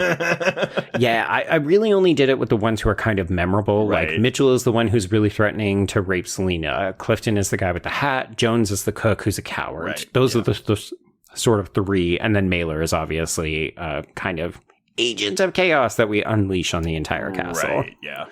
But yeah, so Jones ends up hiding in the kitchen, as I said, because he's a coward. Clifton is down for the count, but then now all of a sudden we have two infected running around this castle. But because we have heard shots, we have heard people screaming and so on, Mitchell has been drawn away from Selena, so that leaves them free to try to escape. Unfortunately, Selena and Hannah get separated almost immediately, and we get this great moment where Hannah clings to the back of this mirror in the bathroom. I loved this. So good. I think for the whole scene, I didn't realize she was like hanging off of it until like the guy leaves and we get that shot of her hands. Like, this is in the same ballpark as the Close Calls you were talking about earlier. Yeah. Where I was like, yes. Yeah, and I love it. I feel like, unfortunately, because of the visual aesthetic that Boyle has decided on, it's not entirely clear until she steps off of it that she was actually fully hanging on. Like she was suspended in the air, supporting her own weight. I wish we could have highlighted that, or maybe seen her arms straining a little bit more, because it's not a short sequence. No, it's not. But I mean, also, she's like super, super lucky she didn't get killed here. Oh God. Yeah. Like this is one of those moments where, okay, they can't appear to smell anything or sense anyone breathing because, she is fine because he doesn't catch sight of her. Yeah. Okay, so Jones eventually comes out of this cupboard because he thinks it's all clear. And cue super homicidal Jim. We have already seen him kill the one guy, Davis, who was driving Wes around, but that seemed frantic. That seemed a little bit desperate. This is Jones trying to flee, and he just runs Chicago style. He ran into my bayonet 6 times. Right. So this is Jim basically just saying, okay, I'm going to start really aggressively killing these guys. So he allows Jones to just run right in, like stabs him just in the gut, and Jones is down for the count. But then, okay, so now he's going to go after Mitchell because we want to get to Selena, we want to get to Hannah. So he climbs like out the roof, he abandons that one guy. He's out on the roof. He's out on the turrets and so on. He jumps down through the skylight to get to Mitchell, who is fully on the cusp of raping Selena at this point. Like he's trying to rip off her shirt. Yeah. And then Trace, what does Jim do to this guy? I mean, he just brutalizes him. He bashes his head, like beats the ever living shit out of him to death. To the point that Selena, watching him, picks up a machete because she thinks that Jim is infected. Yeah. And it's one of those things where I remember the first time I watched it, I didn't really clue into the fact that that's what we were doing. Right. You don't have to be infected to have this level of rage, to be this kind of scary and threatening to your fellow man. But it plays so well. Like, it's not just cathartic because we really want to see this guy get got, but also it is really scary to see what Jim has become in this moment. Exactly. And that has been Jim's journey for this entire film. Like, almost disassociating, becoming, he had to go through so much trauma, like Selena has probably already gone through, and why she is the way she is. Yeah. Okay, so we've had a lot of speculative conversations. Again, I am interested to hear from listeners about this. Is this a cop-out then, that Selena doesn't get this moment of cathartic release, that she doesn't get to go feral or primal and embrace that homicidal urge in herself? Like, I get that it pays off the arc for Jim, but is it a cop-out that we don't allow Selena to get the one-upman on her oppressor, her aggressor? It's not a cop-out because that's not Selena's journey. Selena's journey is when she doesn't kill Jim, because he even says that was longer than a heartbeat, which is the one refrain she has. I'll do this and I'll kill you in a heartbeat. I'll kill you in a heartbeat.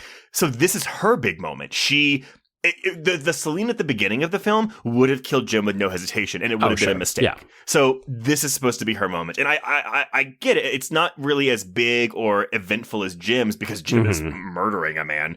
Right. But I like that. I like that this doesn't feel like a cop-out for me. Okay. I think it makes sense for Jim. I do think it makes sense for Selena's arc, as you've communicated. I just can't help but wonder if this isn't, we're also not going to let the woman have a moment like that. She's a damsel in distress. The man is saving her. Like, I totally get that. And I wouldn't even shut down if that was your takeaway from this. It's not mine. Yeah. Okay. Fair. Okay, so Jim has managed to rescue Selena, and Hannah is okay, albeit still slightly drugged. Yay, probably a good thing, but we now need to leave this castle. So there are infected about, and oh shit, Wes is back. So we think we're going to be able to just escape in the cab, but Wes is actually there waiting for us. There is this one interesting moment I wanted to highlight because I never caught it before. Wes comes into the castle because the doors are just wide open, and he discovers Jones, the shitty cowardly cook's body where Jim had stabbed him in the kitchen, and Jones is still alive, and Wes pats his head and shushes him. Like, it's very comforting. It's, he even says, "What have you done to my boys?" when he shoots Jim, or "You killed my boys," or something.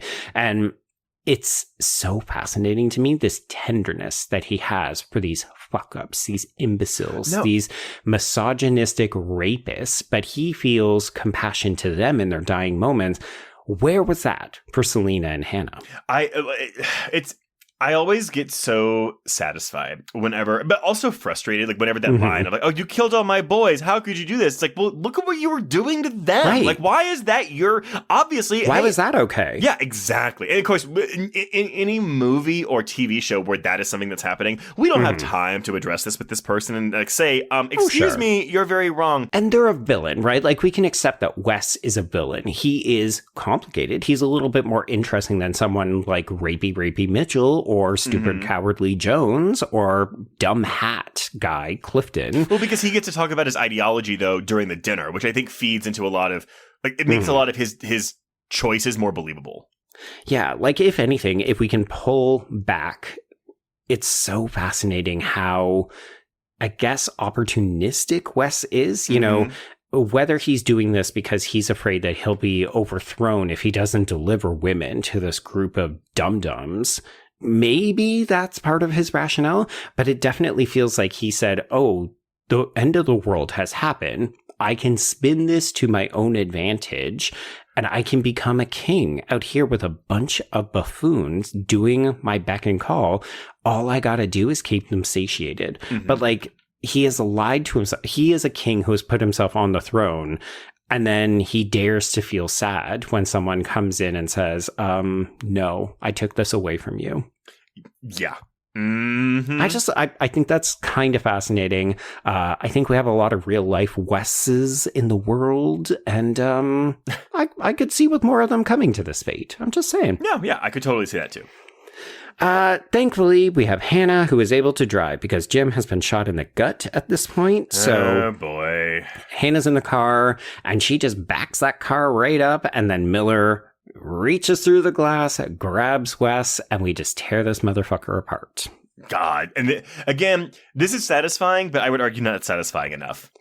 It feels like this isn't the cathartic payoff. Like, the one that we needed and wanted to see was Mitchell upstairs, who Jim took care of. And now is the time where it's like, oh, this man who thought he was fully in control? No, he just gets God out the back of the car. Yeah. I mean, I would have do it like rip his guts out, a la Day of the Dead. The one scene I know from that movie. Yeah.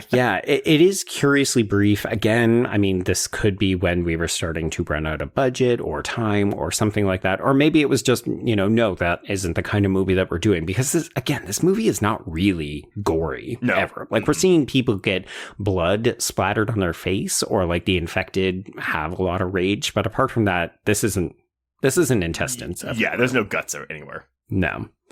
Okay, so we climb into the car, we get Jim into the car, we get Selena into the car, Wes has been dragged away, he's dead, and now we need to flee, but oh shit, that front gate is firmly locked, so we tell Hannah to ram it, and we do. Trace, what do you think of the freeze frame? Do you like it? I thought it was kind of weird. It was jarring. It was jarring. It's very jarring. Yeah, it just feels unexpected because we haven't seen this kind of filmmaking.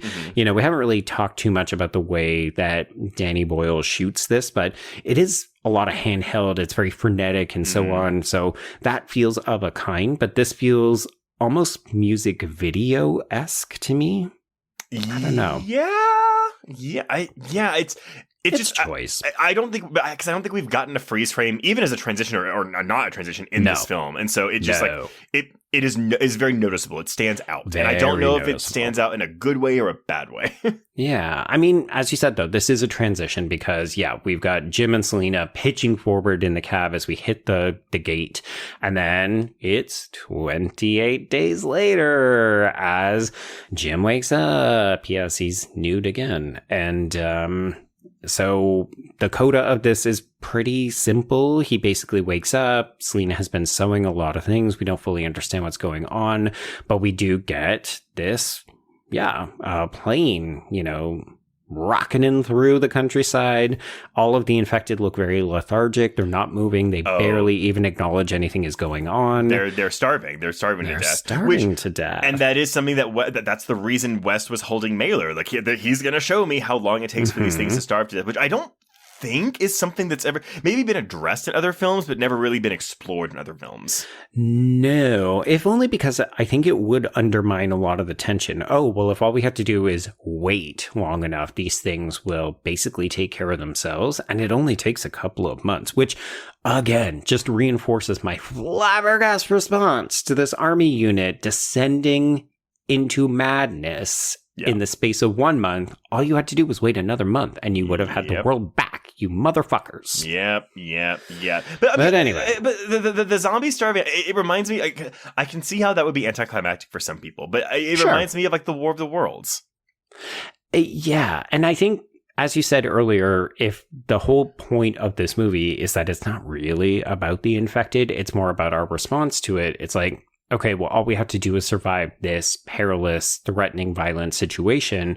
And then the infected are the infected. Like, we just have to avoid that and then get back to the way things should be. Well, but in this world, they don't know. They don't know that they're going to die, that the infected will starve in 2 months. But they had enough wherewithal to try it. Like, let's see. I think that's the commentary that Garland is putting in here. And to be honest, one of the only things that I don't think is that derivative in his words, is because I think he really does it. It could be seen as unrealistic to the point where it almost borders on satire, not funny satire, but satire, where it's like, wow, look how quickly this group of soldiers devolved into like rape. Oh, yeah. Yeah. And as I said, with some other movies that I referenced, we see that not infrequently. Yeah. It's normally not, 4 weeks after the outbreak. Trace, we have other movies to discuss then, don't we? I guess that's true. Yeah, I guess that's true. Yeah. Okay. All this to say, we do have a plane flying around the sky. So yes, let's use Selena's sewing so that we can make a giant hello message that we will spread out across the yard. And we end the movie on a bit of a levity, right? Like, so we have a kind of found family. Whether you want to read that as a bit of queerness, whether you want to read this as kind of heteronormative because it's a man, a woman, and a young child, sure. But this idea that these people had no connection before 2 months ago, and they have come together to form a new kind of family that can work, that can rebuild a sense of community, that can have a laugh when Selena says something like, do you think they saw us this time? Yeah, exactly. And I like this ending. I mean, it actually is more complete than I remembered it being. I guess because in my mind, I was like, well, it has to lead into 28 weeks later. But this ends actually not demanding a sequel. No, they clearly did not anticipate that this was going to become a franchise or even have a follow-up. It feels very close-ended. The suggestion is, oh, okay, hypothetically, maybe they stay in this cabin, but they're going to get rescued. They're going to continue living because these infected are just going to die out. Yeah, exactly. Yeah. That's 28 days later. It's 28 days later. And honestly, I don't think Sandra Bullock would have improved this film. So I guess I'm kind of glad she's not in it. Ooh, but I would watch a 28 Days Later movie starring Sandra Bullock. It's called Bird Box. Actually, there you go. Correct. We have an audio commentary on that as well, folks. Yes, and we have an episode on its sequel that I totally forgot existed. Oh my God, because that is not a good sequel. It's fine. If you're going to pick a sequel, watch 28 Weeks later. Thank you. Weeks. Yeah. I know. Maybe 28 years later. I do have high expectations for that. I'm excited. That trailer gets my juices flowing. Every time. Okay, everyone. Well, before we announce what we're covering next week, some quick housekeeping. If you want to get in touch with us, you can reach us on Blue Sky and Instagram at HorrorQueers. Shoot us an email at horrorqueers@gmail.com. Find us on Letterboxd to keep track of all the films we've covered. If you want to chat with other listeners, please join our Horror Queers Discord. Link is in the show notes. If you have a moment, please rate and review us on Apple Podcasts or Spotify. And if you want more content, please support the show by becoming a patron at patreon.com/horrorqueers. If you subscribe today, you will get 396 hours. Oh my God, almost 400 hours of Patreon content. Closing in. Yep. Including this month's new episodes on Hannibal Season 2, Episodes 5 and 6, Fear Street Prom Queen, Bring Her Back, 28 Years Later, and a brand new audio commentary on Final Destination 2, just in time for Final Destination Bloodlines. A little after the fact. Yeah, it's fine. Good. And even though we're not dropping new content on the requel tier right now, you can still listen to episode-by-episode recaps of The Last of Us Season 2 if you missed them out when we were covering. So go listen to those now. And folks, we can candidly reveal that we are in discussions about the next show we're going to cover. So that's not a one-off isolated tier. We will be adding new content to it before the end of the year. But Joe, you hinted that I was calling in a favor next week. And yes. I'm curious, what is that favor? This is not something I ever would have programmed because I have virtually no relationship to this, but I'm gonna take a little walk out on a certain limb that you probably have a childhood relationship to. Mighty Morphin Power Rangers, the movie. Oh my God, yes. And yeah, this is totally, I've been trying to get Joe to let me program this for years. Whatever. This is an anniversary. We're literally doing it for the anniversary. We are doing it for the anniversary. But no, truthfully, this did scare me as a kid, and I was a Power Rangers kid. But Joe, I think the queerness on display in this movie is going to be something you're going to have fun with. Specifically the villain, who is just a raging drag queen. Okay, you know what? I love it, and I love to let you geek out over your childhood faves. So this has worked out well for us in the past with the Scooby-Doo stuff. So Mighty Morphin Power Rangers. You know what? Go Rangers. It's a 90-minute movie. You don't have to sell it so hard. It's fine. We're going to cover it regardless. It's fine. All right, everyone. Until next time, we can cross out 28 days later. Indeed. And cross out horror queers.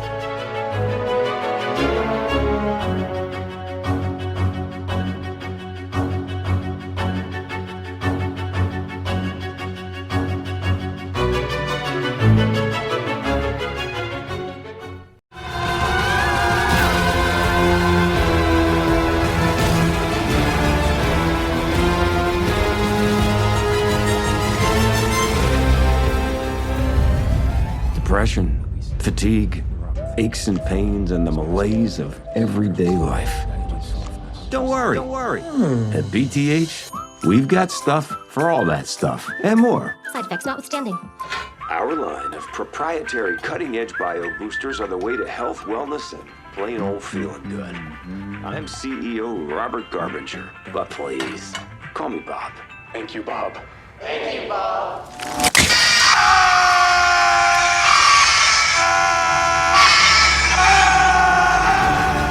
If you need to quiet your mind and escape from the toxicity of everyday life, find out more at bthpharmaceuticals.com. Then go see The Toxic Avenger in theaters August 29th. That's bthpharmaceuticals.com to find out how to make the world a little less toxic.